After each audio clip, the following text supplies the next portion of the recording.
తగ్గసు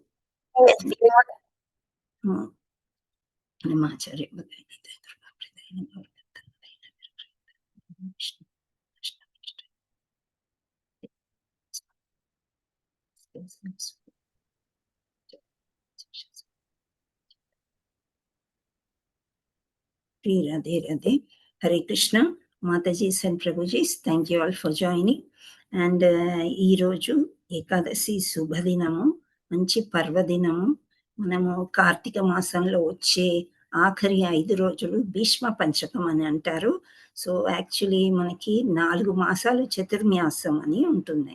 so ఈ చతుర్మాసం మనకి కొన్ని నియమాలు అవన్నీ ఉంటాయి. ఒకవేళ ఇవి చేయలేకపోతే ఒక కార్తీక మాసమైన నియమాలతోని చక్కగా ఉపవాసాలు, ఏకాదశి ఇవి చేసుకుని ఉండండి అని చెప్పారు. అది కూడా కాని పక్షంలో ఈ 5 రోజులు భీష్మ పంచకంలో మంచిగా నియమాలన్నీ పాటిస్తూ చేస్తే చాలా పుణ్యము లభిస్తుంది. అది కాకుండా మనం చేసిన లోగడ ఎన్నో జన్మల, లక్షల జన్మలు, కోటి జన్మలు ఎత్తుంటాము. సో అవన్నీ కూడా ఆ పాపాలు తొలగిపోతాయి అని చెప్పి మనకి ఈ నియమాలన్నీ పెట్టారు. సో మీరందరూ కూడా ఈరోజు భీష్మ పంచకం కొందరు చేసి ఉంటారు. అంటే austerities as per your capacity అని అంటారు. అంటే మీరు ఎంత చేయగలిగితే అంత అని చెప్తారనమాట. సో ఈరోజు ఫస్ట్ డే చేసుకున్న వాళ్ళందరికీ కంగ్రాచులేషన్స్. ఏకాదశి ఉన్న వాళ్ళకందరికీ కూడా కంగ్రాచులేషన్స్. సో ఇవన్నీ మనకి ఎలా వచ్చాయి ఈ నియమాలు అన్నీ కూడా అంటే ఇస్కాన్లో మనము అన్నీ విన్నాము. మన గురు పరంపర ఎలా వచ్చింది అనేది మనకి అన్ని క్లాసెస్ ద్వారా, వీడియోల ద్వారా విన్నాం కాబట్టి మనకు కొంతవరకు జ్ఞానం కలిగి దీనిలో మనము నడుచుకోవడానికి అవకాశం ఉంటుంది అని చెప్తున్నారనమాట.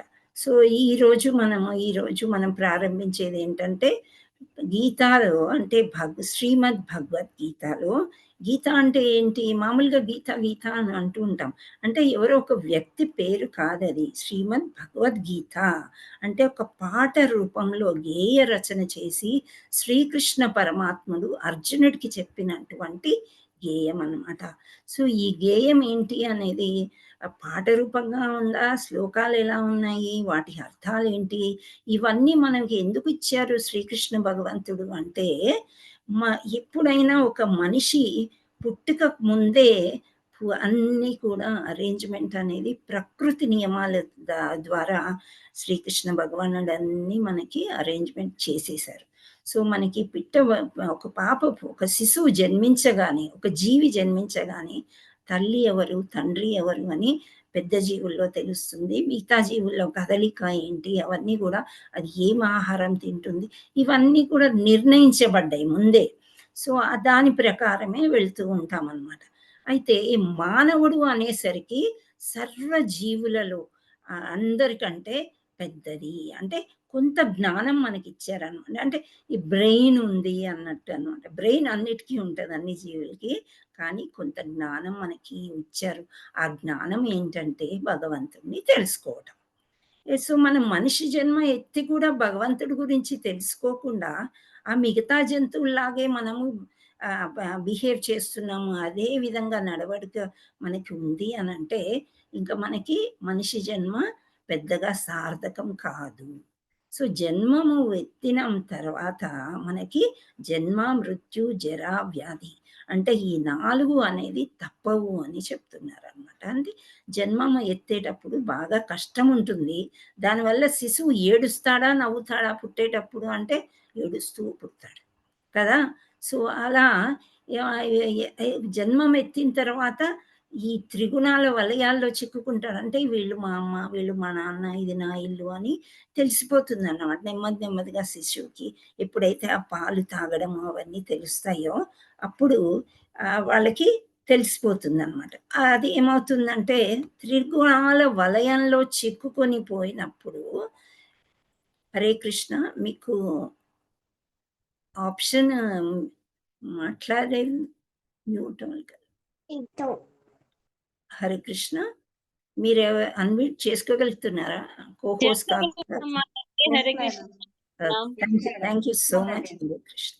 ఓకే, ఒకవేళ నేను అందరినీ మ్యూట్ కాన్ చేశానేమో అని జస్ట్ డౌట్ ఉండింది.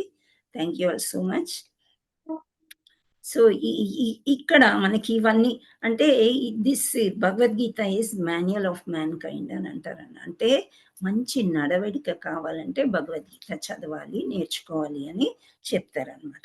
సో, ఇంతకంటే ముందు మనకి ఇంత మంచి అవకాశం ఈ ప్లాట్‌ఫార్మ్ దొరికినందుకు మా యొక్క గురువులందరికీ గూడా సవినయంగా పాదాభివందనాలు చేసుకుంటున్నాను. మీరందరూ గూడా శ్రవణం చేయడానికి వచ్చారు గాబట్టి అందరికీ గూడా దండవత్ ప్రణామం. సో, ఇక్కడ మనము మన గురువుల్ని కొంచెం మనం తలుచుకోవాలి కాబట్టి మధ్యలో మనము అంటే ఇప్పుడు ఈ అవకాశం నాకు మాట్లాడే అవకాశం, మీకు వినే అవకాశం వచ్చింది. వినడాన్ని నవవిధ భక్తిలో వినడాన్నేమంటారు? హరే కృష్ణ. శ్రవణం. వెరీ శ్రవణం. Very good. యెస్. శ్రవణం అంటాం. సో, ఈ నవవిధ భక్తుల్లో శ్రవణం తర్వాత ఏమొస్తుంది? మనం విని, విని ఇప్పుడు శిశువున్నాడు, చిన్న పాప. మనం మాట్లాడేది వింటాడు. ఆ తర్వాత ఏం చేస్తాడు? మాట్లాడడానికి ప్రయత్నం చేస్తారు. కదా! అవునా? సో, శ్రవణం తర్వాత మనకేమొస్తుంది? కీర్తనం కీర్తనం అంటే మాట్లాడడము, కీర్తనం. పాడడము, రిపీట్ చేయడం అన్నమాట. ఓకే. Very nice. మీరు వరుసగా చెప్పేస్తున్నారు. సో, శ్రవణం, కీర్తనం, స్మరణం, ధ్యానం, ఆ! పాదసేవనం, అర్చనం, వందనం, దాస్యం. దాస్యం, సఖ్యం, సఖ్యం, ఆత్మనివేదనం. ఆత్మనివేదన. వీటన్నిటికి కూడా మనకి ఉదాహరణలున్నాయి. అవన్నీ తీసుకుంటే ఒక పెద్ద సబ్జెక్టే అవుతుంది. సో, మనం ఇక్కడ శ్రవణం గురించి చెప్పుకుందాం కొంత. ఎందుకంటే మీరందరూ శ్రవణం చేయడానికి వచ్చారు కాబట్టి. ఓకే. సో, ఇక్కడ శ్రవణం అంటే మీరెందుకు వినడానికొచ్చారు? మీ ఫ్రెండ్సో, మీ గురువులో ఎవరో ఏదో గ్రూప్‌లో చెప్పుంటారు. సరే ఎప్పటినుండో ఎదురు చూసే నాకు ఈ భగవద్గీత వినే యొక్క అవకాశం ఉంది అని మీరు వచ్చారు. అది చాలా అదృష్టం. సో, ఈ శ్రవణం వల్ల ఎంతమంది బాగుపడ్డారో ఒక 2, 3 ఉదాహరణలు మనం చెప్పుకుందాం. ఓకే. సో, మహాభారతంలో మనం చూసినట్లయితే భాగవతం ఎలా వచ్చింది అనంటే పరీక్షిత్ మహారాజు అని ఉన్నారు. పరీక్షిత్ మహారాజు ఎవరు అంటే అభిమన్యుడి యొక్క కుమారుడు. సో, ఇతను మహారాజు అన్నమాట. ఏదో శాపం వల్ల అతను 7 రోజుల్లో చనిపోతారు అని అన్నారు. ఈ 7 రోజుల్లో నేనేం చేయాలి మహాశయ, నాకు మిగిలింది ఒకటే 7 రోజులు. ఈ యొక్క జన్మకి నేనేం చేయాలి అని మహర్షుల్ని అడిగినట్లయితే, మీరు భాగవతం శ్రవణం చేయండి. మీకు పుణ్యగతులుంటాయి. లేకపోతే ఆ పాము కాటు ఆయనకెలాంటి శాపం ఉంటదంటే, పాము కాటు వల్ల ఆయన చనిపోతాడు అని చెప్పేసి. సో, అందుకనే అతను శ్రవణం చేస్తాడు. 7 రోజులు, 7 రాత్రులు ఎవరు చెప్తారు? శ్రీమద్ భాగవతాన్ని సుఖదేవుడు చెప్తారనమాట. సో, ఆయన శ్రవణం చేసి, ఆ తక్షక అనే పాము కాటు వేసే లోపలే చక్కని రథం అనమాట. వైకుంఠం నుండొచ్చేసి ఆయన ఎళ్ళిపోతూనే ఉంటుంది. తర్వాత ఆ దేహానికి కాటేస్తే ఏముంది? ఏమేస్తే ఆత్మ అయితే చక్కగా వైకుంఠానికి వెళ్ళిపోయింది. ఇదొక చక్కని ఉదాహరణ. ఆయన ఏమి చేయలేదు. శ్రవణమే చేశాడు. ఇంకోటి మనం ఉదాహరణ తీసుకున్నాలంటే భక్త ప్రహ్లాదు. మీకందరికీ తెలుసు కదా! భక్త ప్రహ్లాద్. చాలా చిన్నప్పటి నుంచే భక్తుడు. ఎందుకని అంత చిన్నప్పటి నుంచే భక్తుడు ఎలా అయిపోయాడు? మనమేమో ఇంత ఏజ్ వచ్చినా, ఇంత విన్నా కానీ భక్తి చేయలేకపోతున్నాము. అతడు భక్తుడు ఎలా అయ్యాడు అంటే, తల్లి గర్భంలో ఉన్నప్పుడే నారదుడి యొక్క కథనాలు, నారాయణుడి గురించి, శ్రీహరి గురించి అన్నీ వినేసాడనమాట. సో, విని అతడు మహాభక్తుడయ్యాడు. సో, నరసింహస్వామి వచ్చి అతన్ని కాపాడతాడు తండ్రి బారి నుండి అన్నమాట. సో, ఏం చేశాడు ప్రహ్లాదుడు? ఏమీ చేయలేదు. శిశువులాగా ఉన్నప్పుడు ఆ వచ్చేవన్నీ మాటలు నారదుడి దగ్గర నుంచి వచ్చేది శ్రవణం చేశారనమాట. సో, ఇదొక ఉదాహరణ మనం తీసుకోవచ్చు. అంటే శ్రవణం మీరందరూ ఎంతో, ఎంతో, ఎంతో అదృష్టం చేసుకున్నారు గాబట్టే ఈ క్లాస్‌లో జాయిన్ అయ్యారు మీరు. ఈ యొక్క భగవద్గీత వినడానికి అని నేను చెప్పడానికి చాలా సంతోషిస్తున్నాను. ఈ అవకాశం మనకి దొరికినందుకు చాలా చాలా కృతజ్ఞతలు గురువులకి మరియు మన కృష్ణకి అని మనం చెప్పుకోవచ్చు. సో, మనం ఇప్పుడు తొందరగా క్లాస్‌లోకి వెళ్దాము. ఇక్కడ మన పరిచయం చేసుకోవాలంటే ఈ క్లాస్ ఎక్కడి నుండొస్తుంది అని మనం అనుకుంటే మనకి ఎక్కడి నుండొస్తుంది? ఎవరు చెప్తున్నారు? ఎవరి ద్వారా మనం చెప్పుకుంటున్నాం అంటే, ఇస్కాన్ సంస్థ అని చెప్పుకోవాలి. అంటే international society for Krishna consciousness అని. ఇది ఎవరు స్థాపించారు అంటే శ్రీల ప్రభుపాదుల వారు స్థాపించారు. ఇంటర్నేషనల్ మీరు చక్కగా వినండి. ఇది ఓన్లీ ఇండియాకి సంబంధించింది కాదు. ఎన్నో విదేశాల్లో గూడా ఎన్నో గుడిలు, ఇస్కాన్ సంస్థలు ఉన్నాయన్నమాట. సో, అలాంటి ఇస్కాన్ సంస్థకి చెందినది మన గౌరంగవాణి టీమ్ అని ఉంది. సో, ఎక్కువగా మనం జూమ్ క్లాసెస్ చేస్తూ ఉంటాము. ప్రతి నెల 18 రోజులు 18 అధ్యాయాలు అనే క్లాసులు మనం కండక్ట్ చేస్తున్నాము. ఇది మనకి 9వది. సో, ఆ గురువులు, ఆచార్యులు చెప్పిన విధంగా ఒక్కొక్కసారి ఒక్కొక్క స్పీకర్ వస్తున్నారు ఒక్కో నెల. నాకు ఇది 3వ అవకాశం దొరికింది చెప్పడానికి. చాలా చాలా ధన్యవాదాలు అందరికీ గూడా. సో, ఇక్కడ మనము మన పరంపర గురించి చెప్పుకోవాలంటే శ్రీల ప్రభుపాదుల వారి గురించి మనం ఫస్ట్ చెప్పుకోవాలనమాట. సో, ఏంటి అనంటే హరే కృష్ణ. జస్ట్ నేను కొంచెం స్లైడ్స్ షేర్ చేస్తూ ఉంటాను. మీకు ఈజీ అవుతది.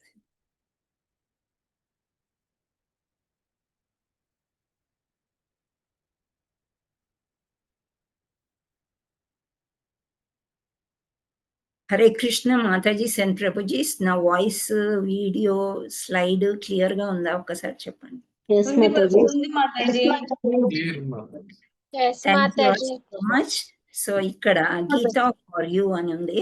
ఆ తర్వాత గీత Okay, సమ్మరైజ్డ్ 18 డేస్. పక్కన ఇస్కాన్ అని ఉంది. భగవద్గీత బోధించే బొమ్మ కనిపిస్తుంది. మళ్ళా శ్రీల ప్రభుపాదుల వారు కూడా కనిపించారు. సో, మొదటి అధ్యాయాన్ని ఏమంటున్నారు అనంటే అర్జున విషాద యోగం. Yoga. కృష్ణుడు ఉన్నప్పటికీ కూడా విషాదం ఎందుకు అని మనం తెలుసుకోవడానికే ఈ యొక్క అధ్యాయం మనము చదువుకుందాం అనమాట. సో, ఈ మంగళాచరం అంతా కూడా మనం పాడేశాము. హరే కృష్ణ. సో, ఏ క్లాస్ మనం తీసుకున్నా, ఏమి చెప్పినా, ఏమి చదువుకున్నా, ఏమి డిస్కస్ చేసినా అవన్నీ కూడా శ్రీల ప్రభుపాదుల వారికి మనము అంకితం చేస్తూ ఉంటామనమాట. ఆయన ఎవరు అంటే అంతర్జాతీయ కృష్ణ చైతన్య సంఘ సంస్థాపకాచార్యులు.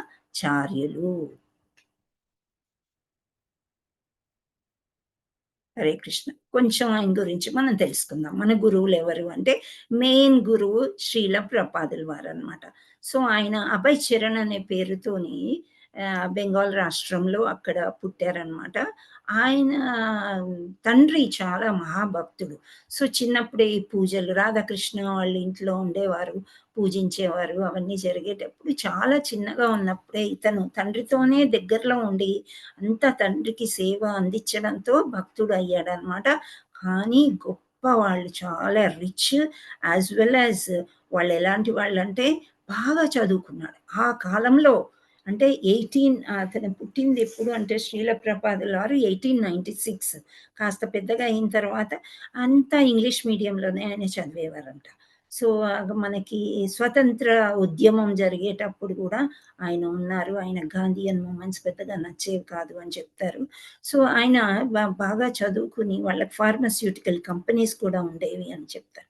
సో, అతను 22 ఏళ్ల వయస్సు అప్పుడు ఏమైందంటే భక్తి సిద్ధాంత సరస్వతి గోస్వామి మహారాజ్ అని ఆయనని కలవడం జరిగిందనమాట. అతను ఈయన మీద కన్నేశారు. ఏంటి అంటే, "నువ్వు ఇంత చక్కగా ఇంగ్లీష్ చదువుతున్నావు కదా! నువ్వు ప్రచారానికి బాగా పనికొస్తావు. ఇక్కడ ఈ రెండో బొమ్మ ఇక్కడేమో అతను చిన్నగా ఉన్నప్పుడు పూజలు చేస్తూ పూరి జగన్నాథ్ యాత్ర గూడా కండక్ట్ చేస్తాడనమాట. అందరు పిల్లలనంతా పోగేసుకొని. ఫస్ట్ స్లైడ్ మీకు కనిపిస్తుందా? అది. ఆ తర్వాత ఇక్కడ కూర్చునున్నారనమాట శ్రీల ప్రభుపాదుల వారు. ఆయన భక్తి సిద్ధాంత సరస్వతి ఠాకూర్ ఆచార్యుల వారు. ఆయన చెప్తున్నారు ఏంటి అంటే, "నువ్వు ఇంగ్లీష్ బాగా వస్తుంది కదా! ఇక్కడ నేను ఎన్నో మఠాలు స్థాపించాను, గుళ్ళు కట్టాను. కానీ ప్రచారానికి ఇది సరిపోవటం లేదు. మన వాళ్ళు పెద్దగా పట్టించుకోవట్లేదు ఇండియాలో ఉండేవాళ్ళు. నువ్వు విదేశాలకెళ్ళు. అక్కడ నీకు ఇంగ్లీష్ వచ్చు కాబట్టి. సో, విదేశాలకెళ్ళిన తర్వాత అక్కడ ఇంగ్లీష్‌లో ప్రచారం చేయడం మొదలుపెట్టు" అని ఈ చిన్న వయసులో 22 ఏళ్ల వయసులో ఉన్నప్పుడే అతను చెప్తారనమాట. కానీ ఇతనికి అంత వంట పట్టదు. ఇప్పుడు మనమైనా అలాగే అనుకుంటాం గదా! ఇక్కడే మనకి ఇంట గెలవకుండా రచ్చ గెలవటం ఏంటి అని మనం ఎలాగో అనుకుంటూ ఉంటాం అప్పుడప్పుడు. అందుచేత ఆయన అంత చెవికి ఎక్కించుకోలేదనమాట. కానీ తర్వాత ఒక ఏజ్ వచ్చిన తర్వాత ఆయన అనుకున్నారు, మా గురువు గారు చెప్పినట్లు నేను విదేశాలకెళ్ళాలి.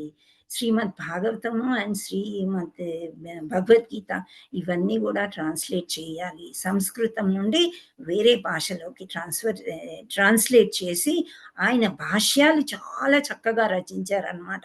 అంటే మనం శ్లోకము, అనువాదం చదవడమే కాకుండా కొన్ని ఉదాహరణలు ఇస్తూ చాలా చక్కగా వివరణ Bhagavad Gita as it is Bhagavad Gita యథాతథం అనే పుస్తకంలో మనకి చాలా చక్కగా వివరణ చేసి ఉన్నారనమాట.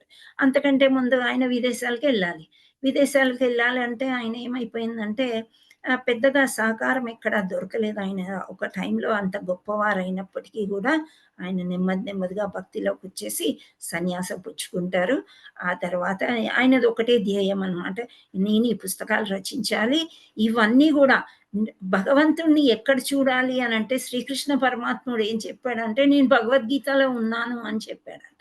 సో, భగవద్గీతనే నేను అని శ్రీకృష్ణ పరమాత్ముడు చెప్పినట్లు, ఇక్కడ శ్రీల ప్రపాదుల వారు గూడా నన్ను మీరు మీ పుస్తకాల్లోనే చూడవచ్చు అని చెప్పారట.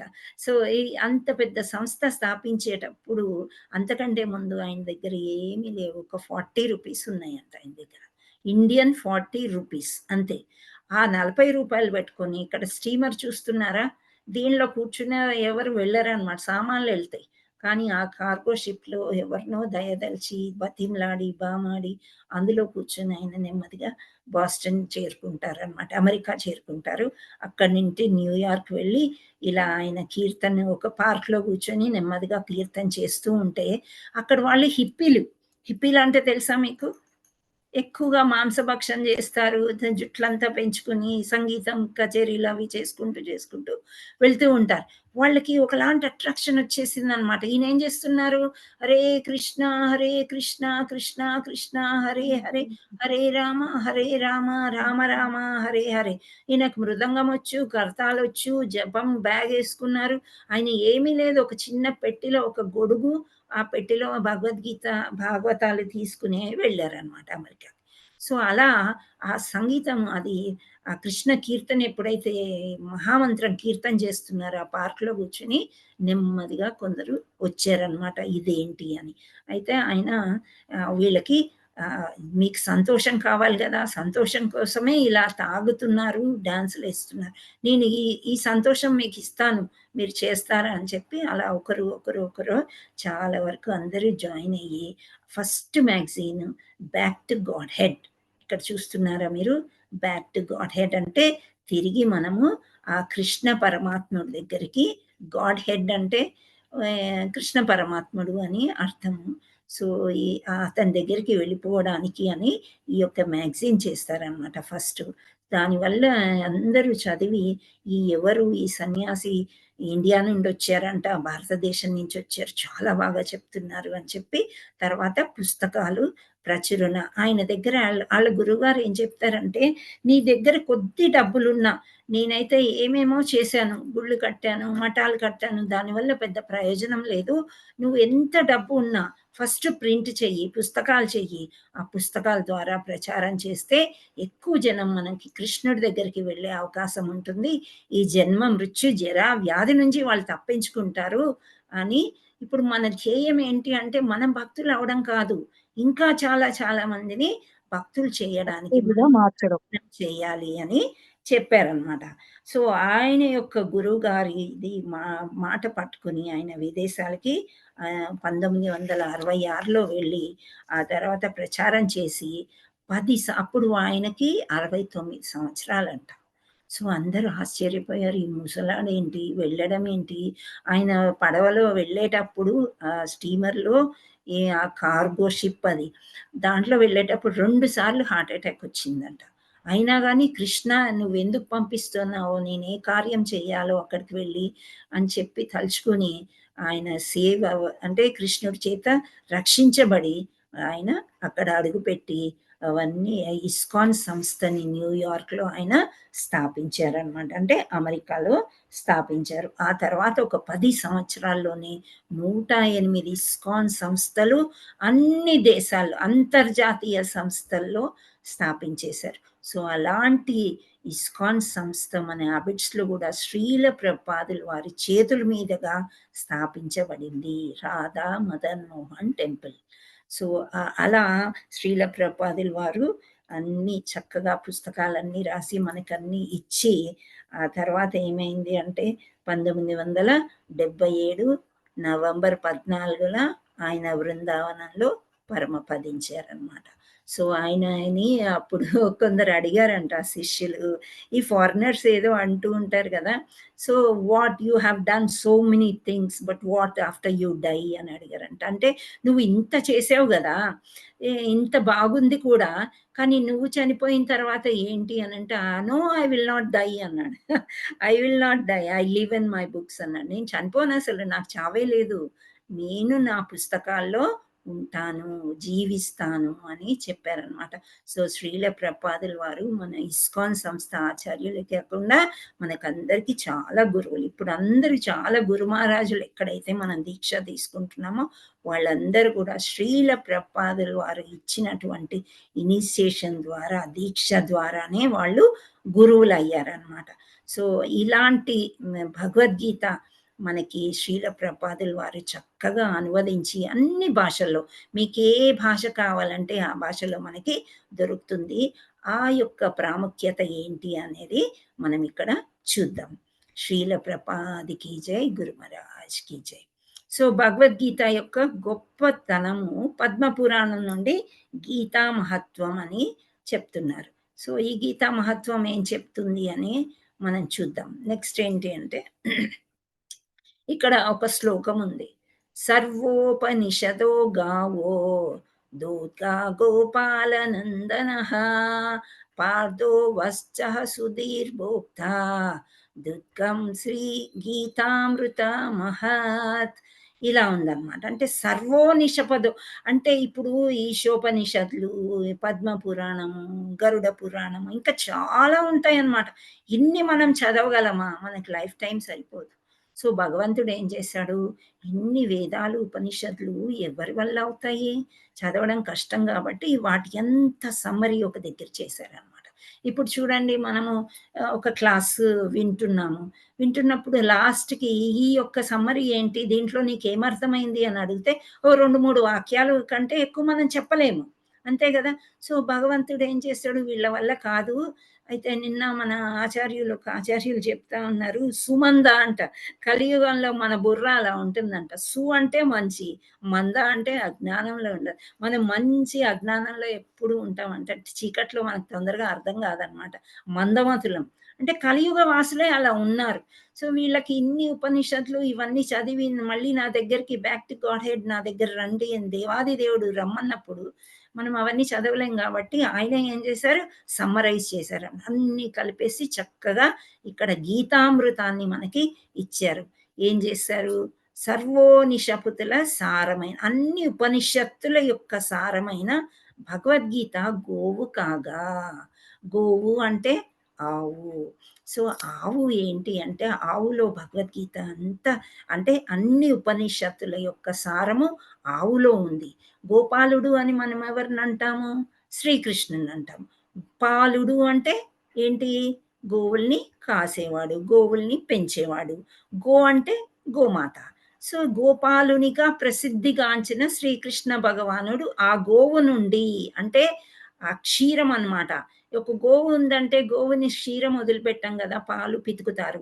ఆ పాలు పితికిన తర్వాత ఆ దూడని కూడా ఆ పాలు తాగుతూ ఉంటుందన్నమాట. సో ఇక్కడ ఆ గీత అంతా కూడా ఏంటి, గోవు కాగా ఆ క్షీరం అంటే ఆ పాలు పితికిన గోపాలుడు అంటే శ్రీకృష్ణుడు ఎవరికి అందించాడు, అర్జునుడు ఒక దూడ, ఆ దూడకు అందించాడంట. ఆ దూడకు అందిస్తే క్షీరం దూడలే తాగుతాయి కదా.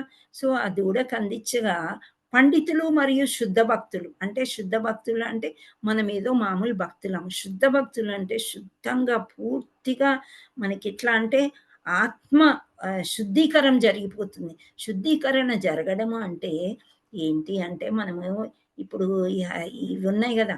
ఏంటి కామ, క్రోధ, లోభ, మద, మాత్సర్య, మోహాలు. సో, ఇవన్నీ మనలో ఉన్నాయి కాబట్టి ఈ గీత చదువుకుంటే నెమ్మదిగా అవి బయటికి వెళ్ళిపోయినప్పుడు ఏమవుతుంది? శుద్ధీకరణ జరుగుతుంది. అలా శుద్ధ భక్తులు ఉంటారు. శుద్ధ భక్తుల ఒక ఉదాహరణ గోపీస్ అని అంటారు. అంటే గోపీస్ అంటే ఎవరు? రాధ యొక్క ఫ్రెండ్స్. రాధారాణి కూడా ఒక గోపి. సో, వీళ్ళందరూ వ్రజభూమిలో అంటే వృందావనంలో ఉండేవాళ్ళు శుద్ధ భక్తులు అని చెప్తూ ఉంటారు. అమృతమయమైన భగవద్గీత క్షీరాన్ని పానము చేయువారై ఉన్నారు. సో, అర్జునుడు దూడ. ఈ క్షీరమంతా భగవంతుడు తీశాడు. తీసి ఎవరికిస్తున్నారు అంటే మంచి పండితులకి, ఆ తర్వాత శుద్ధ భక్తులకి అందజేస్తున్నారంట. సో, మనం కూడా అది కొంచెం ఒక drop of milk of Bhagavad Gita మనకు దొరికినా మనం ఎంతో పుణ్యాత్ములం అని మనం తెలుసుకోవాలి.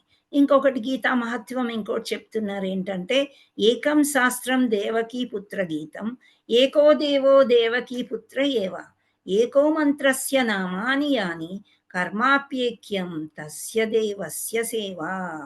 అంటే ఇప్పుడు మనకి చాలా దేవుళ్ళు ఉన్నారు. ఎంతో మంది దేవుళ్ళు కదా! ఇప్పుడు కార్తీక మాసం అంటే కొందరు శివుడికి పూజ చేస్తారు, అమ్మవారికి పూజ చేస్తారు. కార్తీక మాసంలో ఎన్నో కళ్యాణాలు అంటే దేవుడి యొక్క కళ్యాణాలు చేస్తూ ఉంటారు. ఈరోజు యొక్క ముఖ్యమైన దినం ఏంటి అంటే ప్రబోధిని ఏకాదశి అంటారు, ఉత్తవ ఏకాదశి అని అంటారు. ఎందుకు అంటే భగవంతుడు ఈ 4 నెలలు కూడా యోగా నిద్రలో ఉంటాడు. యోగా నిద్రలో ఉండడం అంటే మనలాంటి మొద్దు నిద్ర కాదనమాట. చక్కగా అందులో నిద్రలో ఉండి కూడా ఎవరేం చేస్తున్నారు, ఏంటి రికార్డెడ్ ఉంటది. ఎవరికి ఏం హెల్ప్ కావాలో హెల్ప్ చేస్తారు. ఆయన పనులు ఆయన చేస్తూ ఉంటారు. కానీ యోగా నిద్రలో ఉన్నప్పుడు ఏంటంటే శుభకార్యాలు ఏవి చెయ్యరనమాట. ఏవి చేయకుండా ఈ రోజు నుండి శుభకార్యాలన్నీ కూడా మొదలు పెడతారు. సో, శుభకార్యాలు లేని సమయంలో చక్కగా దేవుడి యొక్క పూజలు, మంత్రాలు, వ్రతాలు ఇవి చేసుకోమని మనకి చెప్పారనమాట. సో, ఇంతమంది దేవుళ్ళకి పూజ చేసుకునే కంటే కూడా మనకి ఒకే ఒక పవిత్ర గ్రంథం అవసరము అని చెప్తున్నారు. అది శ్రీకృష్ణ భగవానుంచే స్వయంగా ఉపదేశితమైన భగవద్గీత. సో, మనకి ఒకటే ఒక ఒక్క పుస్తకమే మనకి. ఆ ఒక్క పుస్తకంనే మీరు చక్కగా రోజు చదవండి. ఏంటి అనంటే భగవద్గీత. భగవంతుడి యొక్క గీత పాట పాడిన పుస్తకము. ఒకే ఒక ఆరాధించే ప్రభువు. ఒక్క ప్రభువు చాలు మనకి. ఎవరు? శ్రీకృష్ణ పరమాత్ముడు. ఆయన శ్రీకృష్ణ భగవానుడు. ఒకే ఒక మంత్రం. ఆయన పవిత్ర నామాలనమాట. సో, పవిత్ర నామాలంటే మీరు సహస్రనామాలు అనుకోవచ్చు, ఇంకేవైనా సో, ఈ నామాల్లో అన్నిట్లో అన్నీ కలగలిపి మనకి మహామంత్రం ఇచ్చారు. ఎవరు? శ్రీకృష్ణ చైతన్య ప్రభు. మహాప్రభు అన్నమాట. ఆయన ఎవరో కాదు, కలియుగంలో కృష్ణుడే చైతన్య మహాప్రభులాగా వచ్చారు. సో, ఆయన హరే కృష్ణ మహామంత్రం ఇచ్చారు మనకి. మీరు అవన్నీ చెయ్యలేరు. అంటే ఎంత సులువుగా చేశారో చూడండి మన భక్తిని. ఎంత ఈజీగా మనం కృష్ణుడిని చేరుకోవచ్చు అని చెప్తున్నారు. సో, ఒకే ఒక మంత్రం అంటే మహామంత్రం. హరే కృష్ణ, కృష్ణ కృష్ణ హరే హరే, హరే రామ, రామ రామ హరే హరే. సో, ఇది ఒక మంత్రం చెప్పుకోండి, భగవద్గీత చదవండి, శ్రీకృష్ణ భగవానుని పూజ చేయండి. మరియు ఒకే ఒక విధి, పరమ ఆరాధించే భగవంతుడు శ్రీకృష్ణుని భక్తి సేవ. సో, ఈ భక్తి సేవలో ఏంటి అంటే మీరు ఆ నవవిధ భక్తిలో ఏదో ఒకటి తీసుకోండి, ఏదో ఒకటి చేయండి. ఇప్పుడు మనం శ్రవణం చేస్తున్నాము చక్కగా. సో, దీన్నే పర్ఫెక్ట్‌గా చేసుకున్నట్లయితే రోజు శ్రవణం చేస్తే కొద్ది రోజులకి కీర్తనం బయటకొస్తుంది. అంటే మీరు గూడా మాట్లాడతారు. మీరు గూడా క్లాస్ తీసుకుంటారు. మీరు చక్కగా అన్నీ అర్థమైపోతాయి. మీ పక్క వాళ్ళకి ఎక్స్‌ప్లెయిన్ జేయొచ్చు. ఇలా ఉంటాయన్నమాట. సో, ఇక్కడ మనకి మొదటి అధ్యాయం మనకి ఇక్కడ ఏమన్నారు అంటే అర్జునుడి విషాద యోగం. ఇక్కడ మనకి కొంచెం సమీక్షలిచ్చారు. అంటే రిమెంబరెన్స్ మనకు గుర్తుండిపోవడానికి ఒక్కొక్క వర్డ్ ఇస్తారనమాట. ఒక పదం ఇస్తారు. ఇక్కడ ఏమిచ్చారంటే ఇంగ్లీష్‌లో డౌట్ అన్నారు. డౌట్ అంటే తెలుగులో ఏమంటారు అంటే, ఏమంటారు? సంశయం. మనకి అన్నిటికి డౌటొస్తది గదా! అమ్మో! ఇప్పుడు మబ్బులొచ్చేసినాయి, వర్షం పడతదేమో, వర్షం పడితే కరెంట్ పోతదేమో, ఇలా ఏవో ఇట్లాంటి డౌట్‌లొస్తుంటాయి. ఏదైనా పరీక్ష రాసే ముందు మనం గెలుస్తామో, గెలవమో, మనం పాస్ అవుతామో లేదో అలా.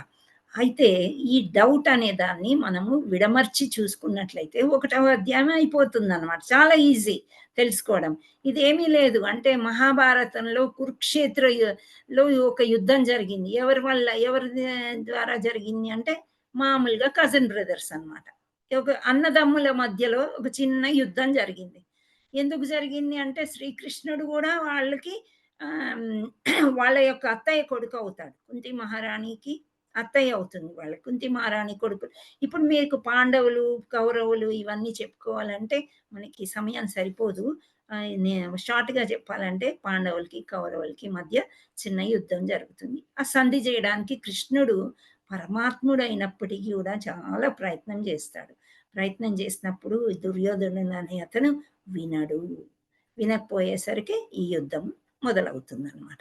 సో, ఆ యుద్ధ భూమిలో కృష్ణుడు, అర్జునుడు అంతా రెడీ అయిపోతారు. ఇంకా మనకి హాల్ టికెట్స్ కూడా వచ్చేసాయి. ఎగ్జామ్ రాయడానికి పిల్లలందరూ రెడీ అయిపోయారు. అంతా అయిపోయిన తర్వాత ఏదో ప్రాబ్లమ్ వచ్చింది. కాసేపు ఆపేయండి ఎగ్జామ్. క్వెషన్ పేపర్ రాలేదు. ఇట్లాంటివి చాలా జరుగుతుంటాయి. ప్రింట్ అవ్వలేదు. అక్కడేదో దొంగతనం అయింది. ఇంకో సెట్ తీయడానికి టైం పడుతుంది అని అనిపిస్తుంది.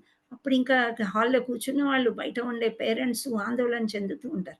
అదే విధంగా అర్జునుడు ఇంక నేను యుద్ధం చేయను అనేసాడిక్కడ. యుద్ధం చేయడానికి అర్జునుడే మెయిన్. సో, అర్జునుడే కుప్పగూలిపోయాడు. ఏంటి అనేది మనం ఈ అధ్యాయంలో తెలుసుకుందాం. సో, ఇదంతా తెలుసుకున్న తర్వాత మనకి ఈ అధ్యాయాలు ఎందుకు చదవాలి అని కృష్ణుడే చెప్పాడు. నేనే భగవద్గీత. సో, ఆ కృష్ణుడు అలా చెప్పినందుకు ఆయనే భగవద్గీత అన్నప్పుడు తప్పకుండా మనం కృష్ణుడిని పూజించాలి, చదవాలి. సో, అందులో ఎంత చదవాలి, ఏంటి ఇవన్నీ కూడా వివరాలు. అది కొంచెం చదివినా భగవద్గీత ఒక శ్లోకం చదివినా, అర శ్లోకం చదివినా, పావు శ్లోకం చదివినా, భగవద్గీత ముట్టుకున్నా, పూజ చేసినా పుణ్యమే జరుగుతుంది. అంటే మన పాపాలు తొలగిపోతాయి అని చెప్తున్నారనమాట. అలాంటి భగవద్గీత ఇక్కడ మొదటి అధ్యాయంలో విషాద యోగం అంటే అర్జునుడు ఏం చేశాడు? నేనింక యుద్ధం చెయ్యను అన్నాడు. యుద్ధం చేయకపోతే ఎలా? ఇప్పుడు ఇంత జరిగిన తర్వాత యుద్ధం చేయకపోతే అర్జునుడు కుప్పగూలిపోతే ఎలా అనేది మనకొక సంశయం, మనకొక క్వెషన్ మార్క్ వస్తుంది. అప్పుడు శ్రీకృష్ణ భగవానుడు 40 మినిట్స్, 45 మినిట్స్‌లో చెప్పాడంటండి. 700 శ్లోకాలుంటాయి భగవద్గీతలో. సో, ఆ 700 శ్లోకాలు ఒకటే ఒకటి ఎవరు మాట్లాడతారు ఫస్ట్‌ది అనంటే ధృతరాష్ట్రుడు. దుర్యోధనుడి యొక్క తండ్రి ధృతరాష్ట్రుడు ఒక్క శ్లోకం చెప్తాడు. దానితో మనకి భగవద్గీత స్టార్ట్ అవుతుందనమాట. కొన్ని సంజయుడు మాట్లాడతాడు, కొన్ని అర్జునుడు మాట్లాడతాడు, కొన్ని శ్రీకృష్ణుడు మాట్లాడతాడనమాట. సో, అది ఎలా జరుగుతుంది అని అంటే, ఇక్కడ మనం చూసుకున్నట్లయితే సంజయుడు ఎవరు అని మనం తెలుసుకోవాలి అనంటే, ఎవరు సంజయుడు? ఆస్థానంలో ఉంటాడు. ఓకే. మంత్రిలాగా. ఎవరికి సహాయం చేస్తూ ఉంటాడంటే ధృతరాష్ట్రుడికి. ధృతరాష్ట్రుడు ఎవరు అనంటే ఆయన ఒక రాజు. ఆయన యొక్క తమ్ముడు పాండురాజు. పాండురాజు పుత్రులు పాండవులు. పాండవులు ఎంతమంది? పంచ పాండవులు. 5గురు. 5గురు. కౌరవులు ఎంతమంది? 100. 100 మంది. 100. Very good. 100 మంది. 100 మంది. సో, 100 మంది వర్సెస్ 5గురు. ఇదేమన్నా న్యాయమా చెప్పండి? కాదు కదా! కానీ జరిగిందది. సో, అలా అన్నమాట. వీళ్ళిద్దరి మధ్య జరిగింది. ఆ తర్వాత సేనలుంటారు. వాళ్ళ కజిన్స్ ఉంటారు. వాళ్ళ బాబాయిలు, చిన్నాయిలు, చిన్నాన్నలు అందరూ ఇంకా చాలా వీళ్ళంతా కజిన్ బ్రదర్సే గాబట్టి, ఒక కుటుంబానికి చెందిన కురువంశీయులే గాబట్టి వాళ్ళకి ఇలా జరిగి ఆ యుద్ధం అనేది జరుగుతుందనమాట. సో, ఇలా యుద్ధాన్ని వెళ్ళేటప్పుడు అర్జునుడు ఇంకా నేను చెయ్యను అని అంటాడు. ఎందుకు చెయ్యను అని అంటాడంటే, అర్జునుడు వీరుడు, మహాబలశాలి. ఒక్కసారి బాణం వేశాడంటే తిరుగుండదు. అలాంటి వాడే కుప్పగూలిపోతే ఎలాగా అని చెప్పి శ్రీకృష్ణ పరమాత్ముడు భగవద్గీతని చెప్తాడనమాట. అంటే అర్జునుడిని మాధ్యమంగా మాత్రమే చేసుకున్నాడు. చేసుకొని మనకు చెప్తున్నాడనమాట. అంటే ఈ భగవద్గీత ద్వారా అంటే మనం ఎటువంటి యుద్ధం చేయాలి? మనకేమన్నా రణరంగం ఉందా ఇక్కడ? మనం ఏమైనా కజిన్స్‌తో ఫైటింగ్ చేయాలా? మరి భగవద్గీత ఎందుకు తెలుసుకోవాలి అని మీకు క్వెషన్ మార్క్ ఏమైనా వస్తుందా? హరే కృష్ణ. అంటే కొత్త వాళ్ళు ఎవరన్నా ఉంటే వాళ్ళేమన్నా చెప్పగలిగితే చెప్పండి. అలాంటి క్వెషన్ మార్క్ వచ్చినప్పుడు అది భగవంతుడు మనకి లైఫ్‌లో ఈ భగవద్గీతను చదివి ఎలా జీవించాలి అని చూపించారనమాట. ఆ ప్రకారంగా వెళ్ళినట్లయితే స్టూడెంట్స్ మెరిట్‌లో పాస్ అయిపోతారు. మంచి ఉద్యోగాలొచ్చేస్తాయి. ఒక పక్క భక్తి చేస్తూ ఉన్నప్పుడు. భగవద్గీత చదువుతున్నప్పుడు మనకి దారి అనేది ఈజీ అయిపోతుందనమాట. చక్కగా ఈ ముళ్ళుని అన్నీ ఏరేస్తే ముళ్ళుని ఏరగలమా మనము? గుచ్చుకుంటాయి గదా! చాలా కష్టం. ఆ ముళ్ళ మీద నుంచి నడిచే కంటే గూడా భగవంతుడు మనకి మంచి సాఫీ అయిన దారి ఇస్తాడనమాట. అది భగవద్గీత అంటే. సో, ఆ భగవద్గీత గురించి మళ్ళీ మళ్ళీ మనం ఇక్కడ చూద్దాం ఏంటి అని. అది సంక్షిప్తం అన్నమాట. అంటే చిన్నగా ఇక్కడ డీఓయు, బీటీ అని ఉన్నది. సో, ఫస్ట్ మనకి డి అంటే ధృతరాష్ట్రుడు, దుర్యోధనుడు అని వచ్చింది. అయితే నేనిక్కడ సంజయుడు గురించి చెప్దాం అనుకోని కొంచెం మిస్ అయింది. ఈ సంజయుడు ఎలాంటి వాడంటే వ్యాస మహర్షి ద్వారా అతనికి ఒక వరం ఉందన్నమాట. ఇప్పుడు మనం ఇక్కడ కూర్చొని మీ ఇంట్లో మీరు కూర్చున్నారు, మా ఇంట్లో నేను కూర్చొని క్లాస్ తీసుకుంటున్నాము. ల్యాప్‌టాపు, ఫోన్‌లు ఇట్లాంటివి మనం పెట్టుకున్నాం. అవునా? మనమేమి ఎదురుగా మనం లేము. కానీ ఒక స్క్రీన్ మీద మనం కలుసుకున్నాము, సత్సంగ్ చేసుకుంటున్నాం ఇక్కడ. ఆ రోజుల్లో అయితే అలా కాదు. అక్కడ యుద్ధ భూమికెళ్తేనే మనకు కనిపిస్తుంది యుద్ధం ఏంటి అని. ఈ ధృతరాష్ట్రుడు అనేవాడు పుట్టినప్పటి నుండే గుడ్డివాడనమాట. అయితే ఆయన మనసు కూడా గుడ్డిది అని చెప్తారు. ఆయన వల్లనే ఇంత పెద్ద యుద్ధం జరుగుతుంది. ఆయన గుడ్డివాడని చెప్పి ఆళ్ళ తమ్ముడు రాజ్యాన్ని ఏలుతారు. పాండురాజు అనమాట. సో, దురదృష్టవశాత్తు ఆయన చనిపోవడం జరుగుతుంది. కుంతీమాత ఈ 5గురు పిల్లల్ని కూడా మాద్రి అనే ఆమె సహగమనం చేస్తుంది. సో, ఈ కుంతీమాత వీళ్ళందరినీ కూడా పెంచుతుందనమాట. ఆ రాజసభలోని అందరూ పెరుగుతూ ఉంటారు కానీ, చిన్నప్పటి నుండి కూడా ఈయన మనసులో ఎలా ఉంటుందంటే, నేను పరిపాలించలేకపోయాను. ఈ యొక్క ఆస్థానాన్ని నా కొడుకన్నా తీసుకోవాలి గదా! పెద్ద కొడుకు ఆ 100 మందిలో దుర్యోధనుడు. సో, ఆ దుర్యోధనుడి అంతా గూడా మంచిగా పెంచలేదనమాట. ఆస్తి, ఆ అంతస్తు, కుర్చీ, సింహాసనం అన్నట్టు పెంచారు. సో, ఆయనకు కూడా అలాంటి బుద్ధి వచ్చేసింది అనమాట. సో, వీళ్ళు గుడ్డి వాళ్ళుగా ప్రవర్తించారు కాబట్టే ఈ యొక్క యుద్ధం జరుగుతుంది. సో, ఈయన ధృతరాష్ట్రుడు అక్కడ యుద్ధభూమికి వెళ్ళలేడు కాబట్టి, ఇక్కడ చక్కగా ప్యాలెస్‌లోని ఒక రూమ్‌లో మంచిగా కూర్చుని ఉంటే సంజయుడు అక్కడ జరిగేవన్నీ కూడా ధృతరాష్ట్రుడికి చెప్తూ ఉంటాడు. సో, ఫస్ట్ శ్లోకము ధృతరాష్ట్రుడు ఇంకా అందరూ యుద్ధానికి వెళ్ళిపోయారు గదా! అందరూ రెడీ అయిపోయారు. ఇప్పుడు నువ్వు చూడు, నువ్వు చూసి నాకు చెప్పు ఏమి జరుగుతుంది అనే క్వెషన్ అన్నమాట ఇది. సో, ధృతరాష్ట్ర ఉవాచ ఏమంటున్నారు? ధర్మక్షేత్రే కురుక్షేత్రే సమవేతాయుయుశ్చవః మామకాః పాండవాశ్చైవ కిమకుర్వత సంజయ అని అన్నారనమాట. అంటే ఏంటి? ధృతరాష్ట్రుడు ఓ సంజయ ధర్మక్షేత్రమైన కురుక్షేత్రమందు నా తనయలు మరియు పాండురాజు తనయలు యుద్ధము చేయుగారువై సమకూడిన పిమ్మట ఏమి చేసిరి. సో, వీరందరూ కూడా కురువంశీయులే. ఇప్పుడు పాండురాజు చనిపోతే ఏమవుతుంది? ఇప్పుడు కంబైన్డ్ ఫ్యామిలీలో ఎలా ఉంటారు? ఒకరు చనిపోతే పెద్దవారైన వాళ్ళు ఆళ్ళ పిల్లల్ని కూడా పెంచాలి. సో, మనమందరము ఒకటే అనే విధంగా పెంచాలి. ఒకటే రకంగా వాళ్ళని వీళ్ళని చూడాలి. పెద్దవాడికి అలా లేదనమాట. ఆయనేమంటున్నాడు? నా కుమారులు, నా తనయులు, పాండురాజు తనయులు. అంటే ఇక్కడ డిఫరెన్షియేట్ చేసి మాట్లాడాడనమాట. ఎందుకు డిఫరెన్షియేట్ చేసాడంటే ఆయనకి లోపల చాలా భయమేస్తుంది. వీళ్ళే గెలుస్తారేమో అని అనుకుంటున్నారనమాట. సో, పాండు తనయలు అలా వేరు చేసి మాట్లాడాడు. ఎందుకు అంటే ఆ సింహాసనం మీద అటాచ్‌మెంట్. ఇంక వేరేదేమీ లేదు. కుళ్ళు కుతంత్రాలు లోపల ఉన్నాయి అన్నమాట.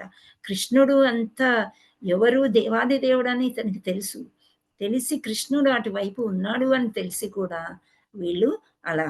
సో, యుద్ధము చేయగోరువై సమకూడిన పిమ్మట ఏమి చేసిరి.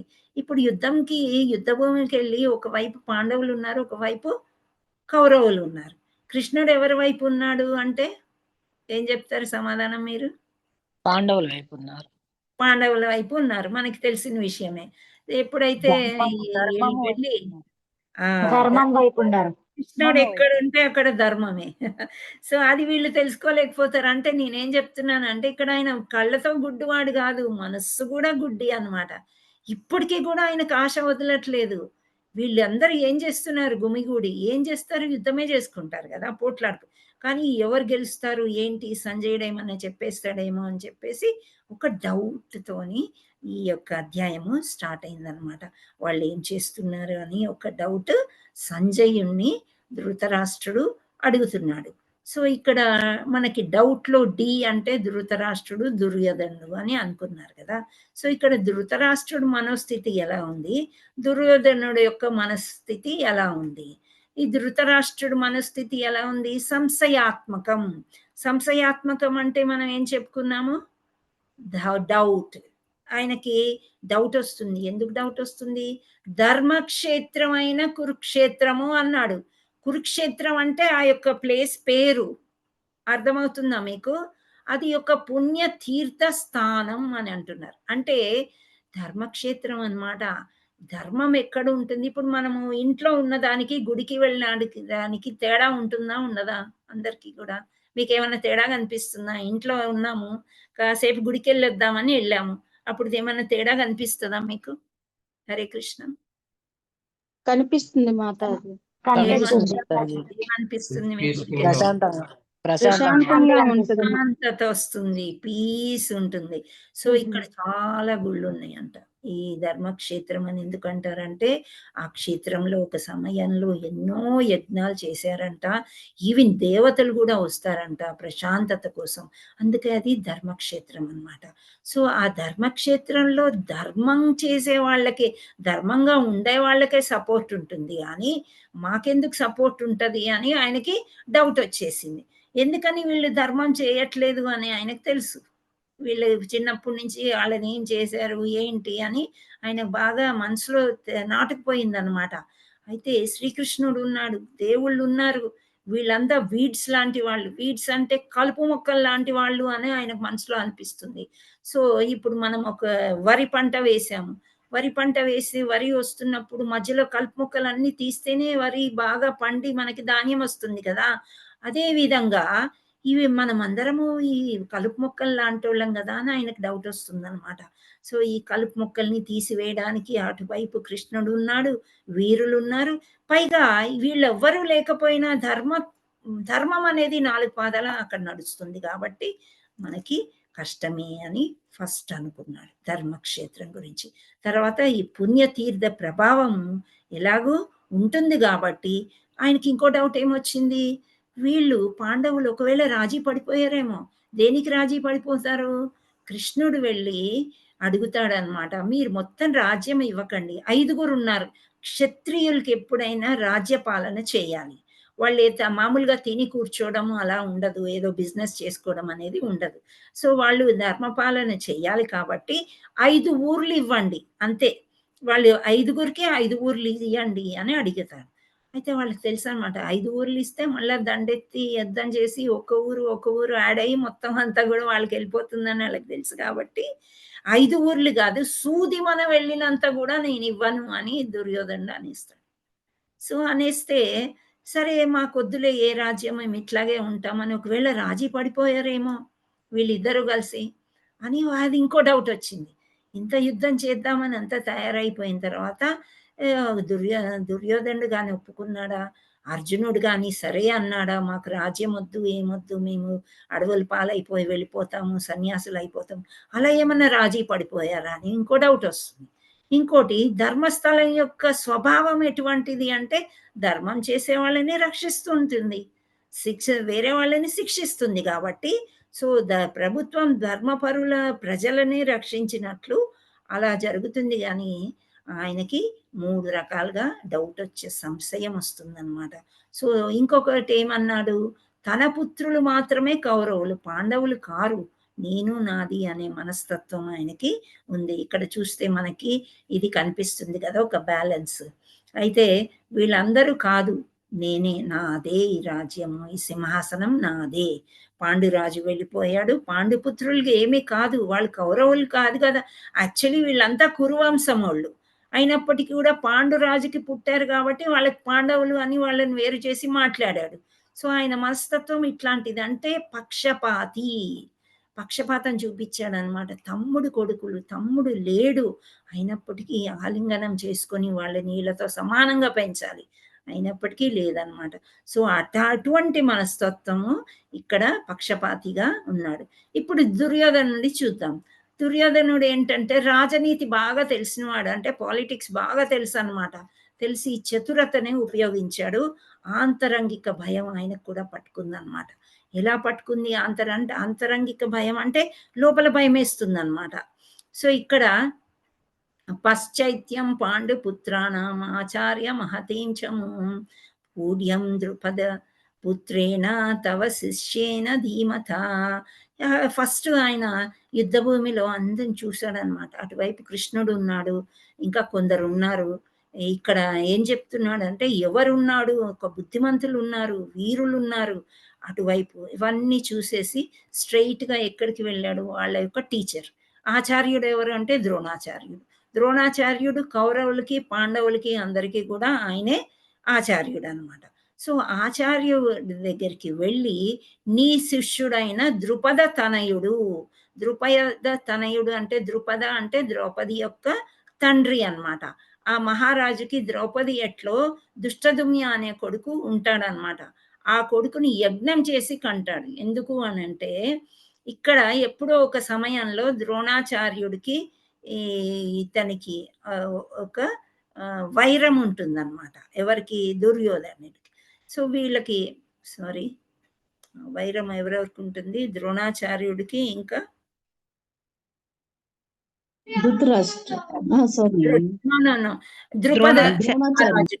ద్రుపద మహారాజుకి వీళ్ళిద్దరికి వైరం ఉంటుందన్నమాట. వైరం ఉంటే అప్పుడు ద్రుపదుడు క్షమించాడనమాట ఈ బ్రాహ్మణుడైన ఆచార్యుడిని.